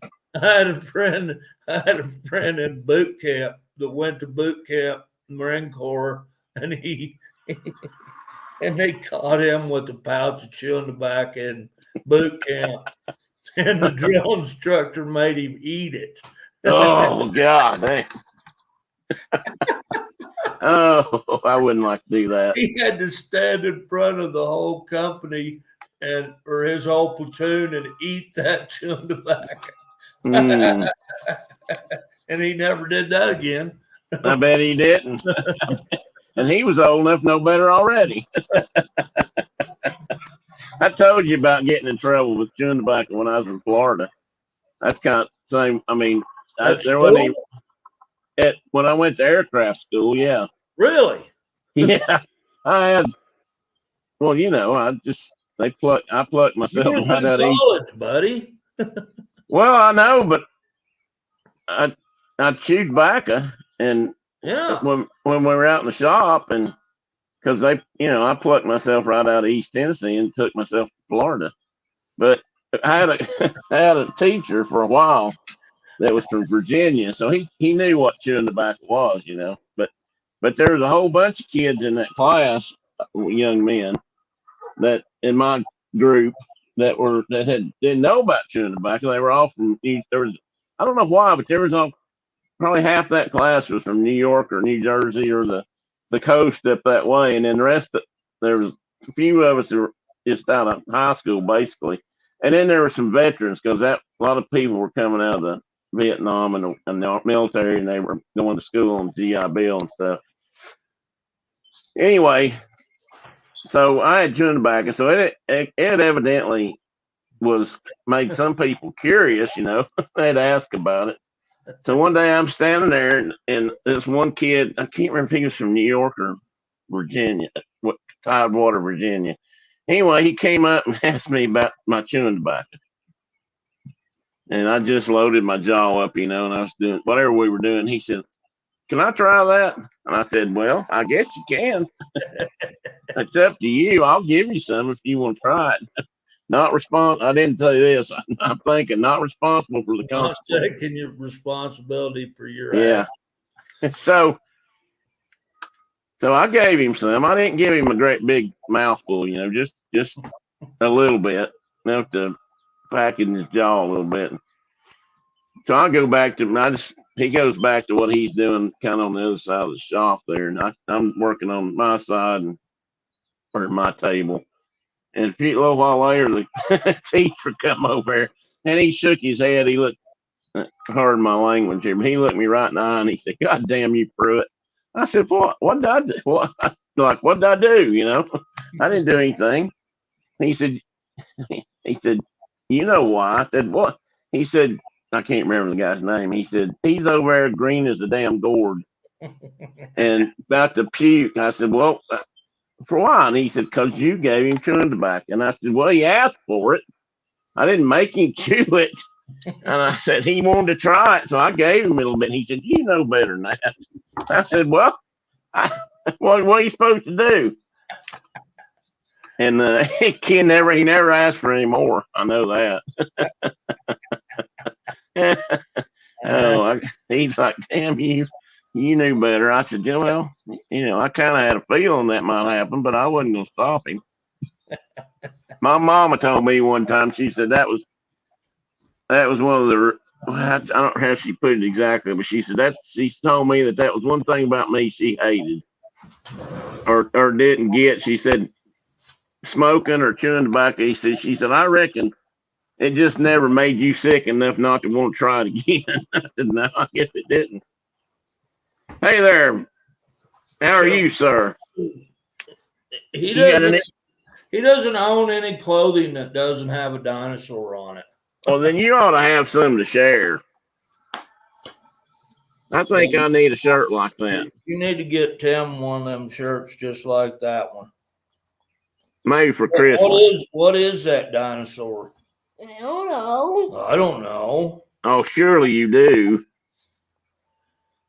He knows them all. That's what I thought. He's compared to the younger grandson, his speech is less developed than the younger one. Yeah, but he knows those scientific. Who could he could read Henry V or whatever, and he's got amazing language skills, and Owen has had some issues, although it's getting way better. But he can say all the words like Parasaurolophus and Spinosaurus and whatever. So he knows the easy words. He just can't say the hard ones.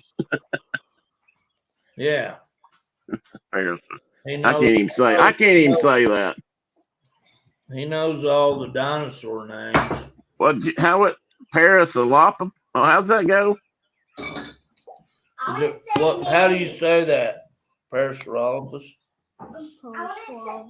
Yeah. He knows all And then his sister's like, I wouldn't say that he knows all of them. Well, of course she's going to say that. And that's exactly what she's saying. Yeah. All right, take off, buddy. I put it up there and I forgot to read it to him. Carol had said, hey there, young dinosaur enthusiast. He is she said hello. But he is definitely in a rut like his grandpa when it comes to dinosaurs. So which won't be a bad thing. And we live in a dinosaur rich state, so yeah, you live in, I guess we live in a really rich mammal fossil part of the state, and right here by the house, and then not too far from you is where they dug up some of those almost complete T-Rexes too, wasn't it? Isn't it? Yeah, not that far away, other end of the state. Well, we've got a place there north of Laramie that's full of Allosauruses and Stegosaurs and all the long neck dinosaurs. And wow. And that would have been such an amazing discovery if you were out there walking. I mean, that had to be a lot like Coulter finding, going through Yellowstone for the first time. I mean, like the guys like Marsh and Cope that had the dinosaur wars. Yeah. Oh, yeah. Yeah. Two big professors that were always in a big urination match over who found the most dinosaurs. Yeah. that all happened right here in Wyoming. I've seen I saw a show not too long ago about them. And they were like, I mean, they had guys hired to like go into the other person's camps Yeah, and destroy. I can't imagine what they lost. yeah. You know, there may be whole species of critters that we don't know anything about because They were their destroyed by them. hitmen were going in and breaking up fossils and, you know, destroying fossils. And I just can't imagine a professional. it was so unprofessional, and it was Yeah. it was real. I don't remember which one was the worst one about it. It was kind of one-sided there for a long time, and then the other one got into the game too, and it was just, you know, it's a really interesting period of time, you know, what they were doing. Yeah, Carol, unfortunately, I have to say that I know a lot of those fancy words that are more colorful. I unfortunately I've let a couple slip today. I try to do better. Trust me, if you heard me in other places, it'd be a lot worse. But I really do try hard not to do that. I apologize if I've offended. But I am what I am, I guess. I can't say much more than that. I am what I am. I am what I am. I love thinking about all the dinosaur discoveries. Oh, yeah. Well, I mean, that's true, Tina. Or not Tina, Carol, because they still, I mean, I guess I got, like China, I mean. It's like seems like every week they find something new, cool. All in areas where they haven't, explored for that kind of thing in a long, ever maybe. And it's just, when let's go back to Coulter a minute. When Coulter walked through Yellowstone and found all those, bubbling mud pots and, guys are spewing off and all that stuff, he literally thought he was at the gates of hell. I mean, that's what they called it, for Coulter's hell, for a long time. And, or some people did. I mean, if you never seen anything like that, never had it described to you. Now those guys, I don't know, he probably didn't have much education, if any, anyway, but they wouldn't have taught that kind of stuff. But I mean, they never would have heard of something like that. And walking up on a dinosaur, I mean, they would have recognized like a leg bone. If you walked up on a bone laying there in the desert or the high plains that was longer than your body, I can't imagine what would have gone through your mind. And dragons. Yeah, dragons, yeah. And getting out of there, because who knows, there might still be one over the next hill. I mean, it. Thanks, Tina. I appreciate that. We were talking about Lewis and Clark on one of the. Oh, can you see that? Can you see that? Hang on. Oh, there was a really bright colored male sitting on the feeder. Looked like a house finch. I did turn that. I did turn that. Way you can you? I don't know what kind of camera you're pointing at your feeders. Can you zoom those in to where you can see the feeders a little bit? Well, let me try it. That's I don't know if it does that or not. Well, it might. Let me see. It's my phone, so it should. If I don't yank it off the phone. Yeah, if I don't yank it off the ladder here. Hang on a minute. I thought you had a GoPro or something. Well, I do, but I didn't get it hooked up in time today. I was messing with it last night a little bit. Be right back. You guys just tell me. I can hear you, so you tell me if I get a better view. If I can stand up. Okay. I'm going to do a big, this is just. Let's see here. I'm going to do the big load tomorrow. Unless you need something today. No, I was just asking. Well, maybe I'm not going to be able to do that, Mark. Well, I just wondered. I thought you had a GoPro. No, don't do that. Stay there. Oh, crap. You lost everything, didn't you? I see me, unfortunately. Yeah. Like a lot bigger. There they are back. Let me see if I can get it just a little bit closer. I don't see anything but me right now.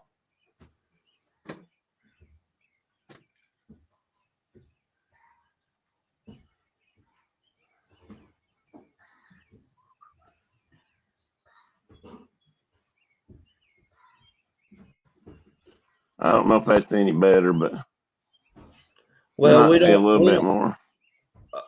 Maybe it's just me, but all I can see is me. Oh, well, I Nothing. gotta hang on. I gotta turn you back on. I turned it off accidentally when I was doing what I was doing. Oh, let's see here. Well, perhaps I lied about that. I must not have gone back in the room. Hang on. There it is. Now it'll come back. I heard it go bloop. Oh, man, I might have made it worse. No, I can't do it right now. It ain't no worse. It's just not close enough to identify birds. Well, now I cut myself. Oh, there I am. Yeah, I know. I was hoping that color would show up. I'll maybe the next time I'll have the GoPro sitting right there close by. The mount I'm using, I don't know if I can get it closer. I've got a ram mount and it's clamped to the top of my step ladder. And if I could if I had a way of hooking it to the rail around the thing, I'd have it'd probably focus this close to it if I could get it down there. Well, it's the first time, I'm experimenting. I'll just have to go from here and see what happens. Maybe next time, you get back from Africa, maybe I'll have it all figured out. I doubt it, but I might. Well, Caddy wanted to come out on the porch again this morning. I saw that you sent some photos or something out that he was out Yeah, hanging. he was out. Yeah, he was, but he don't want to put on a harness, so I can at least put him to a leash. Not that I think he'd really run off, but he knows what the birds are. He's interested in them. He might go chasing after a bird. I'd like to be able to control. I don't want him wandering off the porch here. Well, you don't want him wandering across the street over to the hound dog country. Well, and I'm not going to have an outside dog, or an outside dog. He's not going to turn into an outside cat for me because I don't want an outside cat. And upward progress, not any better either. No one can see anybody but you, Mark. Okay, I got that part fixed. I don't know that. Upward progress. I'm sure it'll get better. Like I said, if I could, just getting to this point where I've actually got the picture of the birds on the screen, to me was a little victory. Because I've been having trouble trying to figure that part out. And this isn't the best way to do it, but it works this way, so I'm using it. But I wonder if you can build you some kind of is that a wooden railing on your porch? Yeah. I wonder if you can build you some kind of a holder there that you can put your camera right down there by the feeders. Yeah, I'm sure I can, because this thing I've got clamped on there with. Let me see if I've got. Oh, let me show you kind of what it looks like. I got another one in here. I think it's a little different. I brought a couple things down here trying to figure out what can I use. Yeah, this is not like this one. Oh, I guess I didn't bring it. I've got a ball and socket kind of thing. You probably saw them at ram mounts. People use them all the time in vehicles and on boats and four-wheelers and whatnot. And yeah, you could zip tie one of those to your and I might do that. There, and this was one I bought to hold either a handheld GPS unit or actually hold my phone. It's got spring-loaded. I think they call it a spider attachment, but it's only got 4 legs though. But you can open it up and it's spring-loaded to hold something in it. It's got rubber feet around it and or rubber grippers, and it's even got this attachment which I'm not using right now. But you can put the phone in there, pull it up. It's stretching. You can pull it up around the corners of the phone so it won't fly off. I mean, there's a lot of people ride motorcycles now with their phone as a navigation unit since they're, so good at it. And so you don't want it vibrating off, falling off along the roadside. But anyway, then I've got this clamp that just shuts around the pipe or something. And then another extension on that. And I've got 2 ball joints in there so I can move it just about any position or angle. I'll have to rig up a way to hook it out there closer so you can see. But like I said, maybe by next week I'll have the official wasper cam. They're seeing a big old wasp looking for a place to roost there. Big old. Maybe I'll have it set up where it's a much better bird cam. I've got 2 cameras. If I could get the little one to work, that'd be good too. I changed out it. I was having a lot of trouble getting it to download. That's why I ended up getting a GoPro, or Brenda bought me one for Christmas so I could use it because it matches up with software a little bit easier. But I'm still a long way from being able to use it well, so I'm learning. Did I show you that this morning? Well, you tried to, but now I can see it a lot better. Oh, now I do see it. Oh, yeah. I'm ready. That's pretty damn good shooting, brother. I'm ready. I'm ready for Africa. Well, wait a minute. Was that swing moving when you shot it, or just darn tootin' it was? Then that's good shooting. I mean, it was drifting in the wind, a little bit. Yeah. Okay. I'll accept that. That's a good shot. That's 2. I shot 3 arrows, and one of them missed by about an inch or so. And the other 2, I nailed that rope on my grandkids' swing. Cut halfway through the rope. But they're just field tips, so it just okay. It didn't cut anything. It just spread the fibers. But Well, that was 17 yards. So that ain't bad. I was wondering if you were shooting broadheads I'm into as it. happy with this little bow I built as any bow I've ever built. I know. I can't wait to get mine. It's a shooter. It's a shooter. I can't wait for mine to show up. Well, I've got lots of staves, brother. I'm gonna have to come out there and try to help build one myself, which I probably can't do, but I'd love to watch you do it. Oh, you could too. That was going to brought it. Oh, you may or may not believe this, but I've seen this young man shoot coins out of the air with a bow and arrow, and he and I both have shot other things out of the air, but I don't think I ever hit anything as small as you did. Hell, you shoot sweet tarts. Sweet tarts. And it sounds impossible and maybe unbelievable, but it's really not, because it's all about, it's a hand-eye thing. And once you get past the thought that, I can't hit that, it's too little. And that is part of the game. I mean, once you learn that and just let your eye and your hand work, well, you can do that. I mean, you can hit things like that. You're not worried. The human is an amazing creature if he lets it. If he lets he or she lets themselves be. Well, I've told this before and people don't believe me, but when I was growing up, probably mid-teens, early teens, I had a BB gun, or Tom, my brother did. I had a little 22, which is another story. But anyway, we had a BB gun, and I shot it all the time. And in fact, I shot it a lot more than he did. But I got to where I could shoot things out of the air, bugs, bees, that sort of thing. I'm not kidding. And I never aimed at them, I just looked at it. I mean, it was just literally, I wasn't even looking down the side of the barrel. It just got natural, and I could hit those things and knock them down just regular.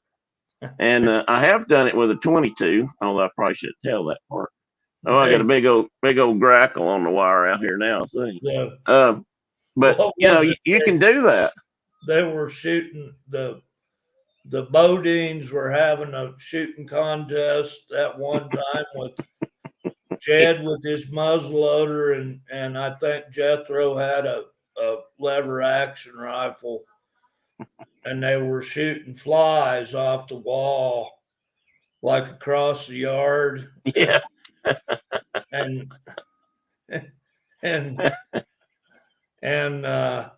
Mr. Drysdale or whoever it was said, "Well, you mean to tell me you're shooting flies off that wall?" And like, "Oh no, we don't shoot them off the wall. We shoot them on the wing. And if you hit a bee, you lose your turn." I drove nails too. I remember they used to drive nails into the board out there. They'd have that set up, and then they'd shoot flies. And you weren't allowed to shoot bees, and you couldn't. And if you shot the fly after it landed, I think you lost a turn or lost a point or something. Funny stuff. But Tina, you make a very good point and this is one of the reasons why old men laugh at young men or pretend like that ain't so, because we get to the point where we can't see them good enough. Yeah, but back then, well, Mark once he got glasses, but I mean, my eyes were really good as a kid. I was lucky. They always told me, my doctors always told me my eyes were better than normal. And I believe that because I could see stuff. I could see stuff far away or even close up. And, but now I can't. And it's sad. Which comes in handy. Which comes in real handy. Yeah, it does. If you can see both far away and close up, that's good. Mark's mother tells a story about when he was growing up and was 4 or 5 or 6 years old or so, or maybe older because you were in school, I think. And she took you to get. I believe she told me that your teacher said that she thought you might need glasses. I was in 5th grade. Oh, you were that high up. Okay. She said you needed glasses. Your mom took you to get glasses. And he put glasses on him, and it's like, oh my God, I can see. And you disappeared out in the woods for like a whole day. She said you didn't come in till dinner time or something. Out of school the next day, there was snow everywhere that day. And they just let me stay home, and I just spent all day in the woods seeing things, marveling at the world. So. Okay, there's a bird. Now, most of the world. Yeah, it is. Most of the birds, even if we can't see it, most of the birds coming in, just for the record, have been house finches, male, or mostly females and immature birds. There's been a couple of males on there, but there's been a couple of titmice on there. There's been, of course, the hummingbirds hitting the other feeders, but you can't see them. I'll have to figure out. Maybe I can do this with 2 cameras next time, and set one up over there and one up over here, and get them closer. But as Tina said, and as I said, it's better. It'll get better every time. I'll figure it out. So what's the temp there now? Well, I don't know, but it was 70 a while ago. Brenda, are you still watching? Let's see if I can pull up. So it's not god awful. It's 7. Yeah, this says 74, and it says right here in Rogersville it's 74. So no, it's not yet, but it's going to be 74. I can stand 74. I can stand it up to about 80, and after that it starts getting miserable. When it's really awful is when it gets above 90, as you well know. Yeah, because that's when it's so wet and humid that you could about swim in it. Well, we're 51 and partly sunny right now, according to my computer. Although, as I look out the window, it's completely overcast, Mm. and I don't know what the actual temperature is. But I'm fixing to go to a place where it's the middle of winter, and the lows are in the upper 40s and the highs are in the low 80s. So Well, it's not so different than what you're used to. Well, the it's highs going are, to be yeah. Africa hot. Yeah. But will it be humid? Will it be a dry heat or wet heat? It's dry. It's all kind of thorn scrub country, so it's all acacia and bush belt, they call it. Yeah. It's going to be fairly dry, I think. So what? And it's just east of the Kalahari, so it's not too far from real desert, you know. Yeah. True. I didn't think about that. Well, you're also, well, yeah, I guess you are. It's a big continent. I started saying you're not that far from the Ogavanga, or that big. Yeah, Okavanga's just like to the northwest there. Yeah. But it's I looked at and I was amazed. I got on the Weather Channel and I can get weather forecasts right for that spot. And Wow. which I'm like, well, maybe the Weather Channel only does America or North America, but yeah, it went.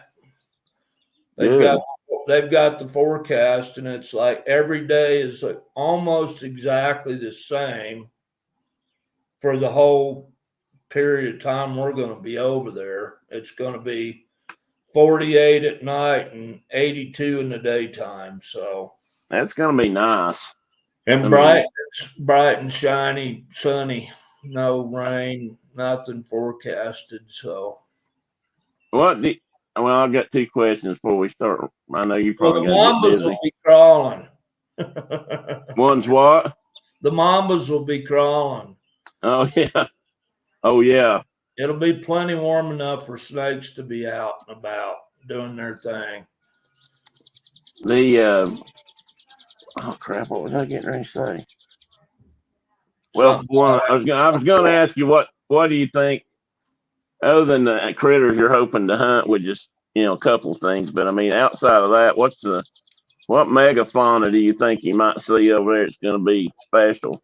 So when Lynn and Terry went last year, they the very first day they were there, like a dozen elephants knocked the fence down and came into that property, which is like 6,000 acres fenced.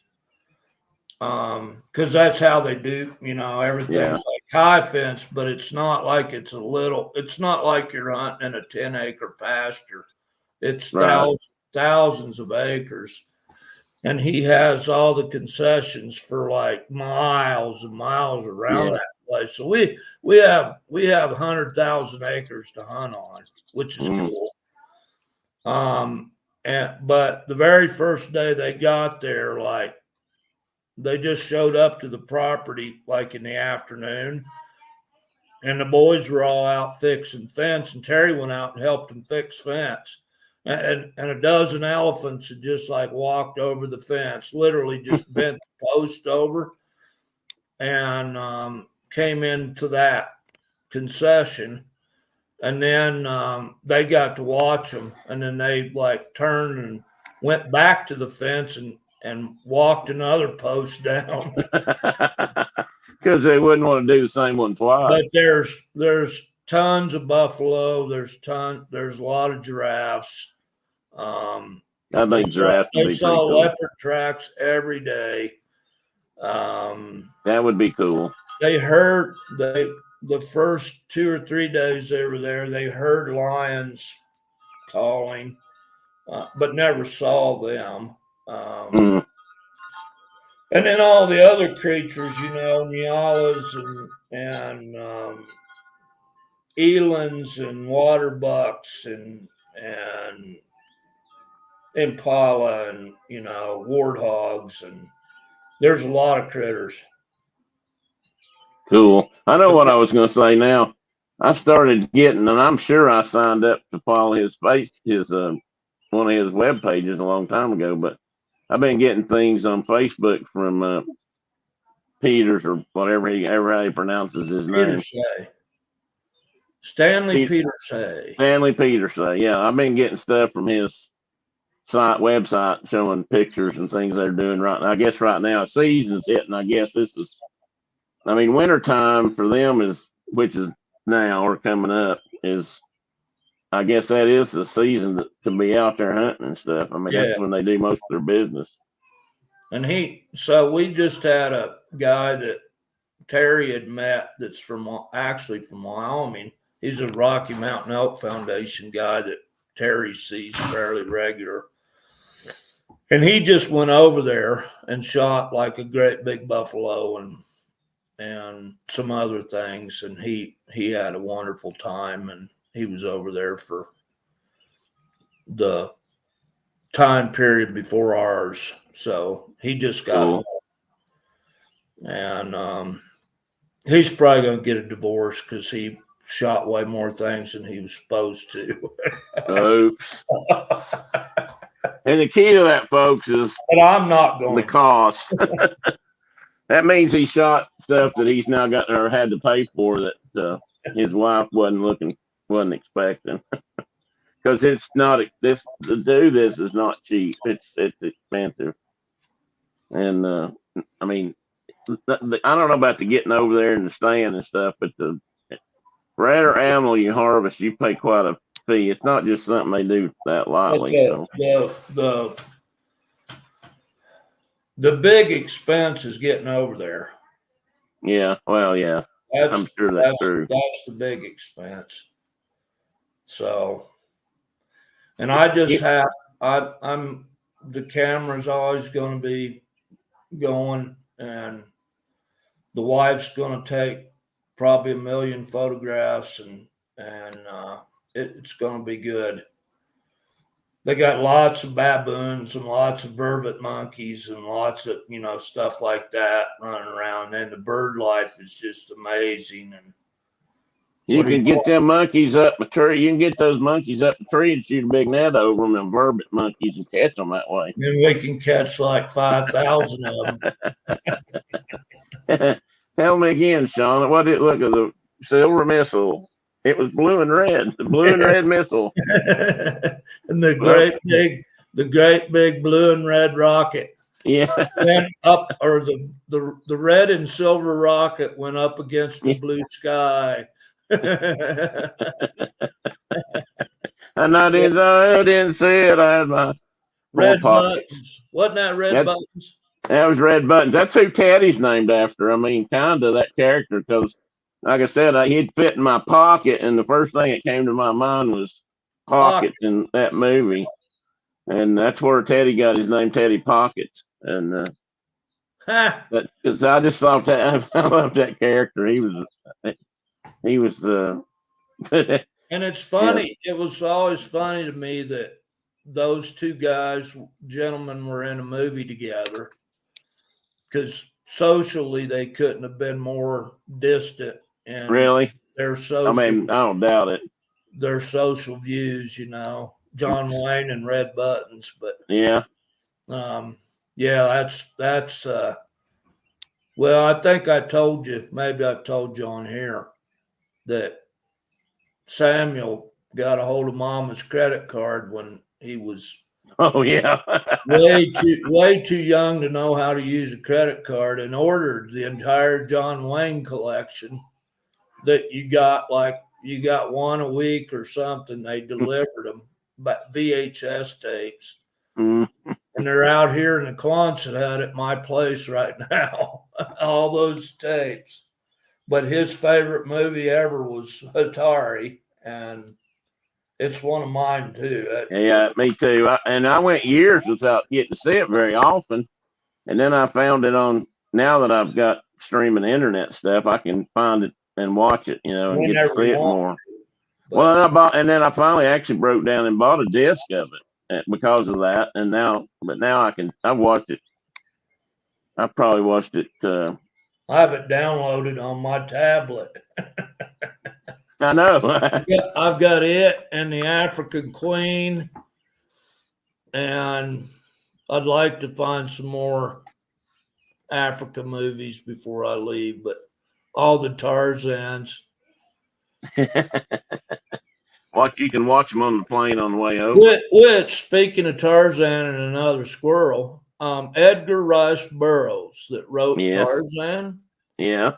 Do you know he served in the exact same company with Tom Horn in the Spanish-American War? No, I did not know as a that. mule packer. As a mule packer. Yep. Wow. For Teddy Roosevelt's bunch. Huh. Did not know that. I didn't either till yesterday. I heard it yesterday somewhere, but Huh. What was Tom Horn do? Was he also a mule skinner too, or packer? You know Tom Horn. Yeah, I know. He was chief of packers. He was the head. Okay. Yeah. He was the chief packer for whatever volunteer cavalry.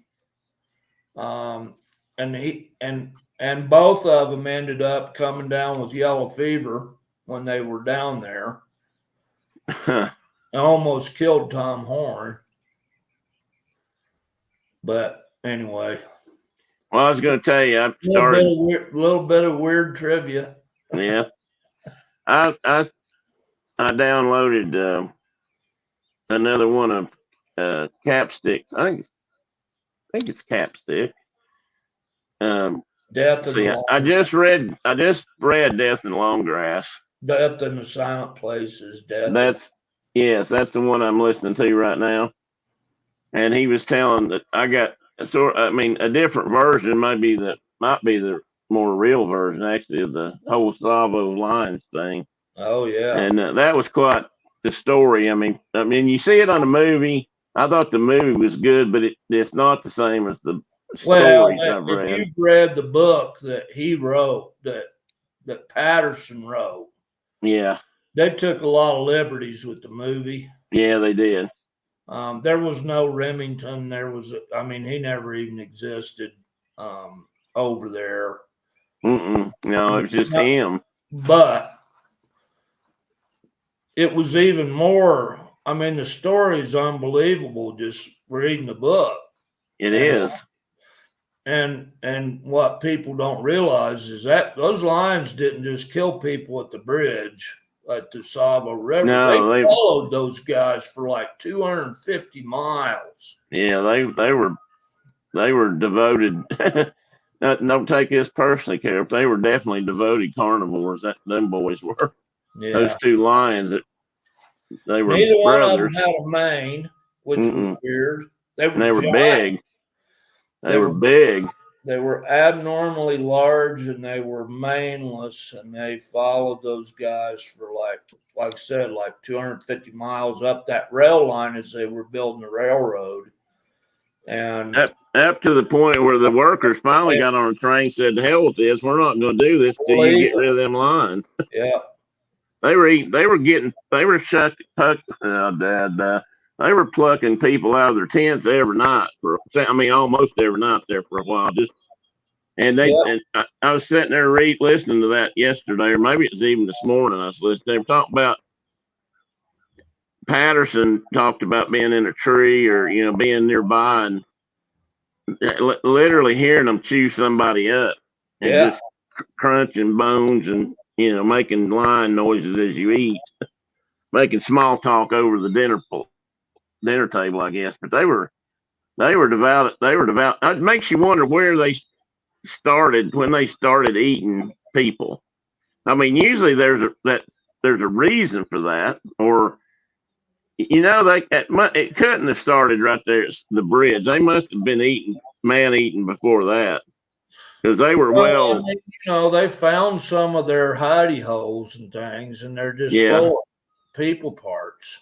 And they were good at it too. They built all kinds of fences and things to try to keep them out that did keep normal lines out of the away from the encampments and stuff. And these guys found ways through that. They got it's almost to the point where the natives and the Indian workers thought they were were actually thought they were demons. I mean, Yeah. they seemed to be unkillable, uncatchable, unstoppable, and they literally thought they were magical beasts. That The I ghost in mean, the darkness. yeah, and then they talked. Well, that's right. That's what they called them. He found. I don't know if it was the first one or the second one. They were talking about when they did shoot it. Hell, it was full of holes. It had like 40 or 50 bullet holes in its hide. So, I mean, they've been hit and survived many times. It's amazing. I'm not here being bloodthirsty and saying, "Oh, I'm glad they killed it," because that's, we're not like that. But those but those lions did a lot of. It They was did eating. it's interesting to me because they were probably, they probably got kicked off eating what was available. I'm sure the British had, and all those Indians and all, that were there as workers had eaten just about everything available. Yeah, probably at least within that given area. But there were many other lions there that did not do what they did. No, right. And they seem to be able to, for the longest time, they seem to be able to avoid them and not get caught in their traps, and just, and then when they did catch, he was telling the story, which I don't think they talked about this in the movie. They didn't just show this one, but he talked about they built this trap out of like railroad ties or something. And they put some, they were Indian soldiers. They were over there serving with the British military, and they were all kind of like a special forces group or something. I can't remember. There was a British officer that was leading them, and these guys were I guess these guys were, better quality soldiers, whatever. But anyway, they took them over there to help get these lions because the lions were doing so much damage on the railroad. And they put a couple of them in a cage in the back of the cage with the lions, and with a couple of Martini rifles, which were 45, 46 caliber. I think they were 451s. But anyway, fairly heavy bullet and a pretty heavy load, but not what I'd really call not like an express rifle or something. But the lions actually got, or one of them at least, actually got in the trap. And these guys were separated from the lions by like another wall of railroad beams, So at least one would think or assume that the lions couldn't actually reach them as long as they didn't get too close to the cage. But they couldn't they shot that thing like 40 or 50 times. These two, I think they said, no, I'll take that back. They said they shot at it 20 something times. And as far as they know, never hit. As far as they knew, never hit it. And we're talking about. They show that in the movie. Well, I guess they did. In and gets in, and like they're like right behind that wall of beams. Yeah, they did do that. Firing away, and then they shoot the door open. That's what happened. They shot a wire that had wired the door shut, or wired it together somehow. And they shot that, and when they did, the lion escaped. It went through there. But all that shooting within an isolated spot. And in this book, Patterson says that, well, this is Capstick telling the story that Patterson, no, he was dead, wasn't he? Well, telling the story that Patterson had written. Had written. That he said him and the other guy that was there, I guess the captain of this group of Indians, and Indians from India is what I'm talking about. He said they had to take cover because the bullets were going every which direction. These guys were just, you're in a cage and there's a lion, and you'd think you'd be shooting right at it. Apparently they were shooting all over the place. Or maybe they were ricocheting all over the place because they were in an iron cage. And, then it escaped. And if I recall, I don't think they found any blood on the ground or anything. So, no wonder they thought they were magical demons. I mean, they just, but they were really something else. That pair, they, in fact, they only knew one time after, at least after they became, once they started eating the railroad workers, they only knew, I think, one time when they actually ate a burro or a goat. So they didn't really come to it. If you put that kind of bait out, they really didn't come to it. Yeah, Tina, I guess in some ways it was, of course, it was habitat infringement. There's no doubt, but that's kind of how they worked in the West here. The railroads were going through and took priority. Oh. What in the world? Hang on, guys. I got something here interesting.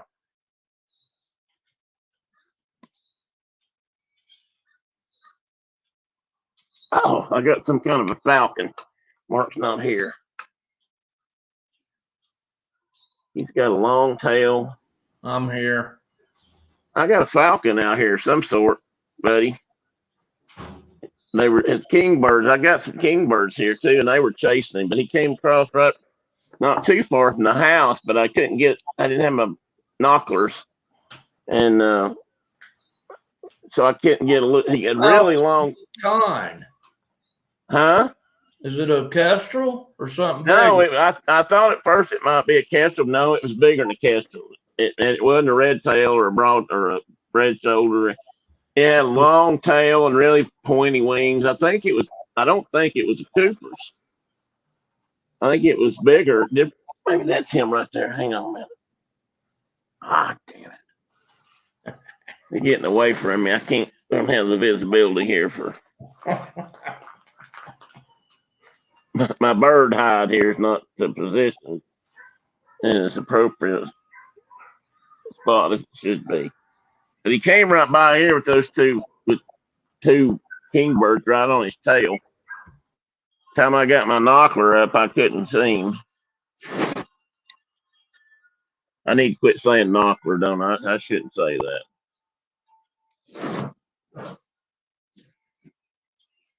Well, I don't know where he went, but that was cool. I'd like to see him again.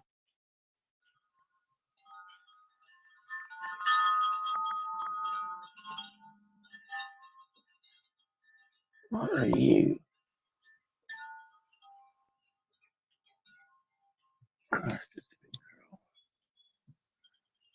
Anyway, folks, that was just exciting there for a brief moment. Sorry, I had irrigating water showed up. Oh, really? Just in time for me to leave for Africa. So does that mean it's coming in your basement already, or does that mean it's no? But it will be in a week. So my daughter's gonna have to deal with it. But so how long are you gonna have that water? Well, you get 2 or 3 weeks. I don't normally know. I usually get it for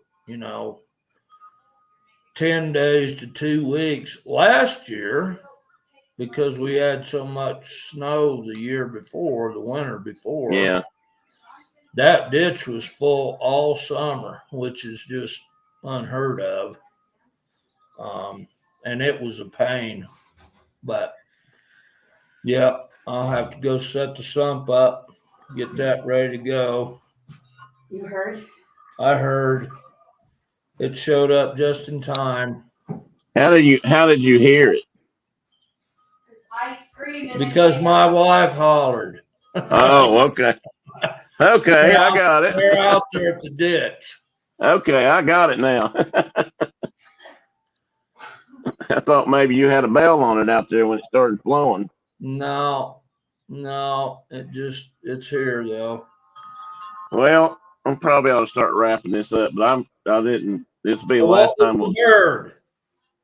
Huh? Did we determine what the bird was? No, it didn't come back. Wasn't a harrier, was it? Well, that's what I thought it might be at first, and I didn't get a good enough look at it. It might have been big enough to be a harrier. That was long and pointy wings. Yeah, and tail was right. I don't know. Maybe I'll see it again. That's the first time I've seen it pass over, though. You could probably even see a kite there occasionally. I don't know. Well, maybe. This wasn't, but maybe.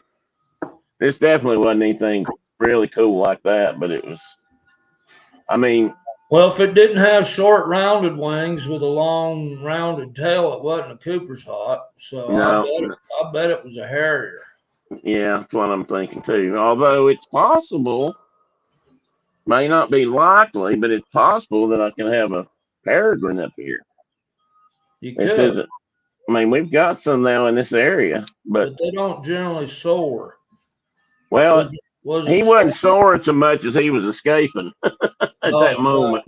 Got it. Got it. So I don't know that he, but once he got past me, I mean, he wasn't, he had that falcon kind of attitude, like, yeah, you can chase me and I'll fly away, but I just want you to know I ain't going far.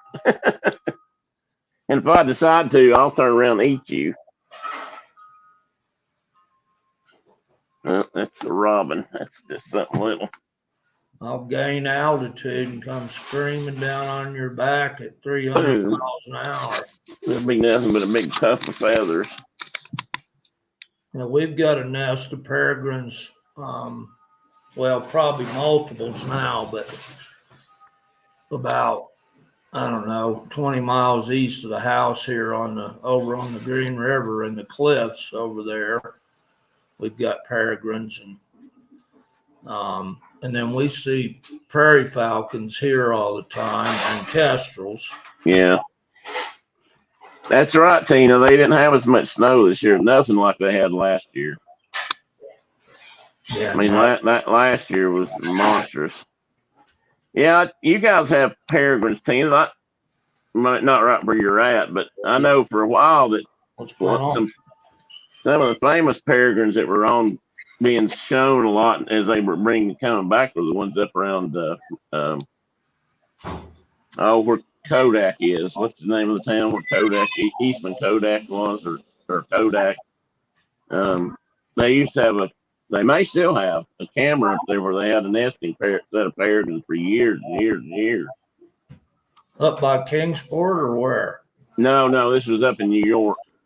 Oh, in New York. Yeah, and we've had some here too since within the last 10, 15 years. Well, you had them in Knoxville, didn't you? In town? Yeah. Oh, yeah, we had them in town. We sure did.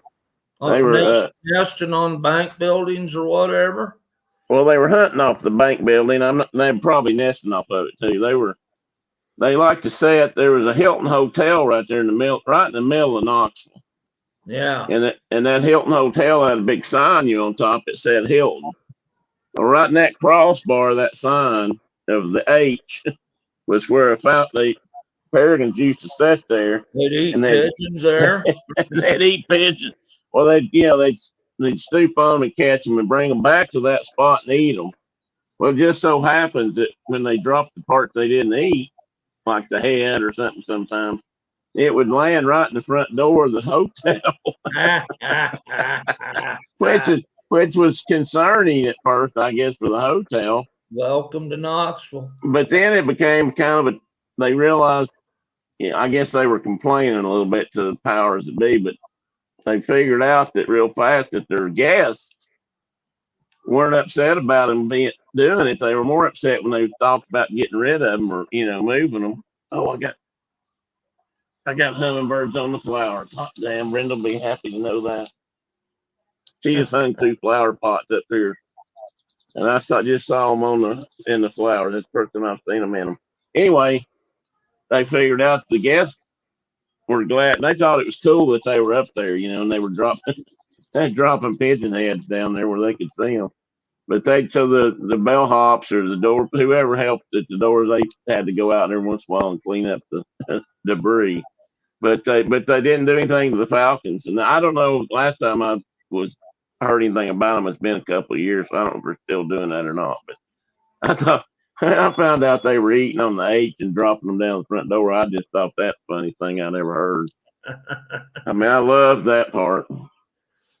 But Chattanooga's had some on railroad bridges for a few years. They had cameras on them. that was some of the early ones here, or that were successful. But we had them, and we used to have them in the Smokies, and I saw those several times.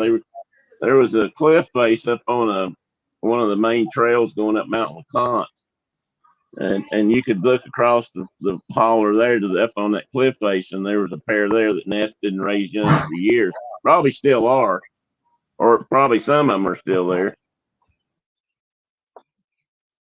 I hear a dog.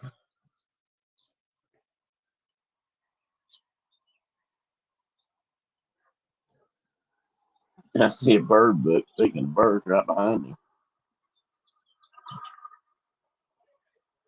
Rochester, yes, Rochester, Tina. That's what I was trying to think of. That's where Kodak is or was or whatever's left of Kodak.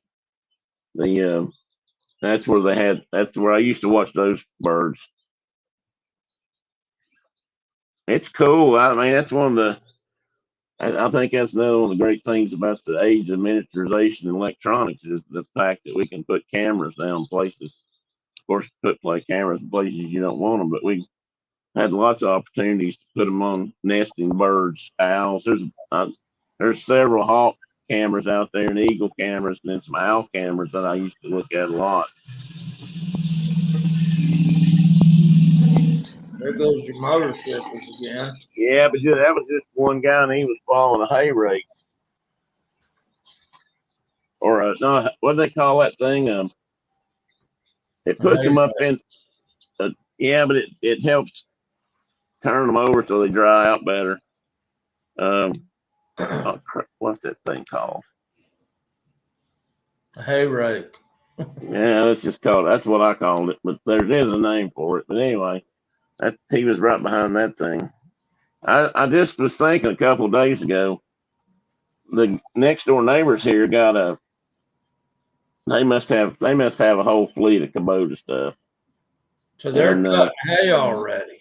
Oh yeah, I was telling Brenda, I thought, well, it's about time that probably people start cutting hay pretty soon.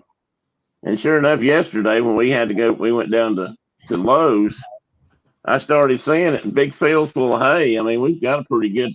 I think they've got pretty good hay this year, and of course it's dry for a couple of days. They're probably trying to get it in while they can, because I think it's supposed to rain next week. Yours isn't what? It isn't even starting to grow, let alone cut it. Well, I was just thinking that when you said they're turning the water loose, that water usually gets on your alfalfa field, and so I was just sitting here thinking, well, your alfalfa field hasn't even really started going yet. Yeah, it's not. There ain't nothing happening yet. It'd probably be a big difference time you come back. So what day are you coming back? You're leaving next week. You're going to head out on. Oh, there goes somebody fishing. We get back on, I don't know, the 22nd, maybe. How long will you be in country? Almost 2 weeks. Too far to even think about. We'll be at Stanley's for 10 days. 10 days. And cool. But then we got a day on each end that's just to and from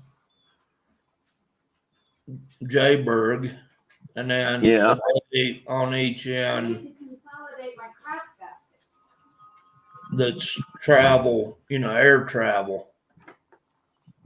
Yeah, that's gonna be the hardest part on you. Is that? Yeah, I ain't looking forward to that part, but it is what it is. If you want to go, you got to go. Of course, it's gonna be better than spending 2 or 3 months on a ship getting there. Exactly. I keep telling myself that. So. Oh well, here's a rake that's designed to pull behind your ATV. That's Well, you need a rake. You need a mower that you can pull behind your 3-wheeler. Yeah, that's behind my 3-wheeler. I wouldn't mind. I could get one. That's for sure. I looked at lawnmowers yesterday too. You need a little mower deck to hook up your spider.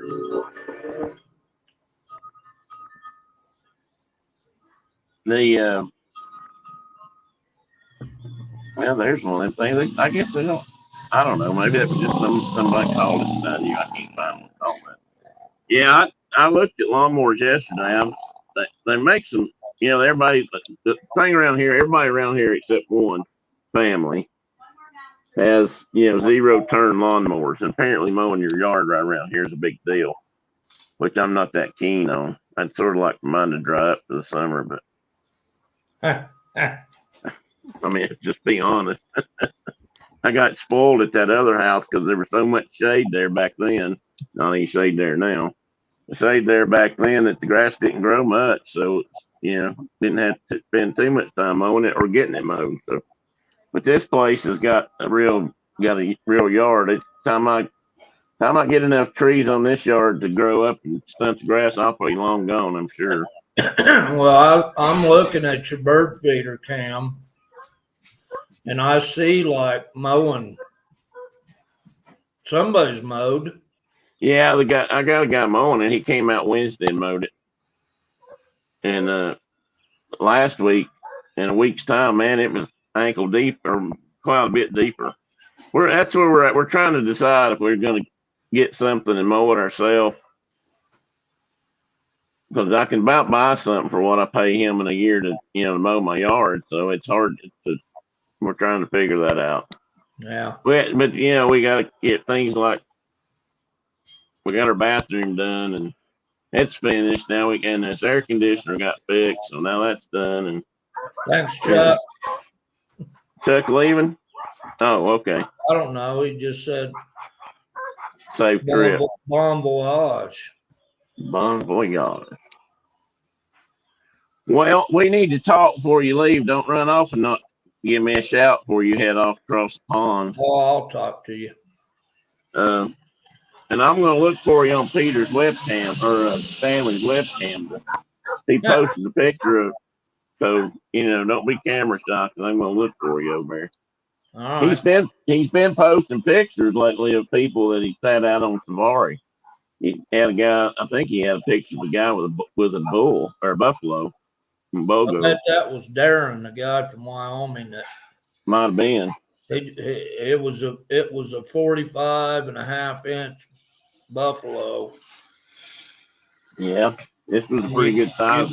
You gotta be 42 inches to get in rolling wards, which is kind of their Boone and Crockett kind of deal. Oh, for Africa? Uh-huh. And it was 45.5 inch. It was a beautiful bull. That's the one I saw him shoot. I think I saw that bull. A video of that, or I saw it. It might not have been that one, but they took video and everything, I guess. The one I saw him take down the other day that I saw a video of was huge. I mean, that guy, it was huge. This was a huge bull. Man, he was something else. I don't care if they take a picture of me with the critter or not, but yeah, I know. I get that. That's not why you do it. I know. I wouldn't either. That's not. We never did. Yeah, it was a old man bull that apparently they were on somebody else's property, and they're actually trying to reduce their buffalo herd quite a little bit, and because they're getting they've got a lot of them. They're getting kind of aggravating. Yeah. Well, I know sometimes they do have to cull them back some. And he was Darky, I'll be sure to share if I get anything. I'll be sure to put them out there and tell you guys what's going on.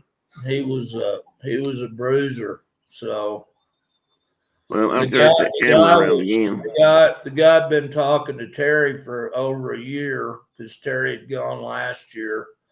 And this guy's been talking to Terry about hunting with Stanley, and and he had nothing but good to say about him, and so he booked with him and went over there, and he had an exceptional time. So I'm sure you will too. I'm planning on it. Have fun, be safe, and just come back and tell us all about it. I'll talk to you before we leave. I think I'm going to shut her down then, folks. I wanted to get a good conversation out because I knew Mark was going to be gone for a while. And I actually thought about doing a road trip today. And then I thought, no, I need to stay home and do a porch talk because we wouldn't be able to talk as much if I was Porch driving. talk. I like that. That's a good one.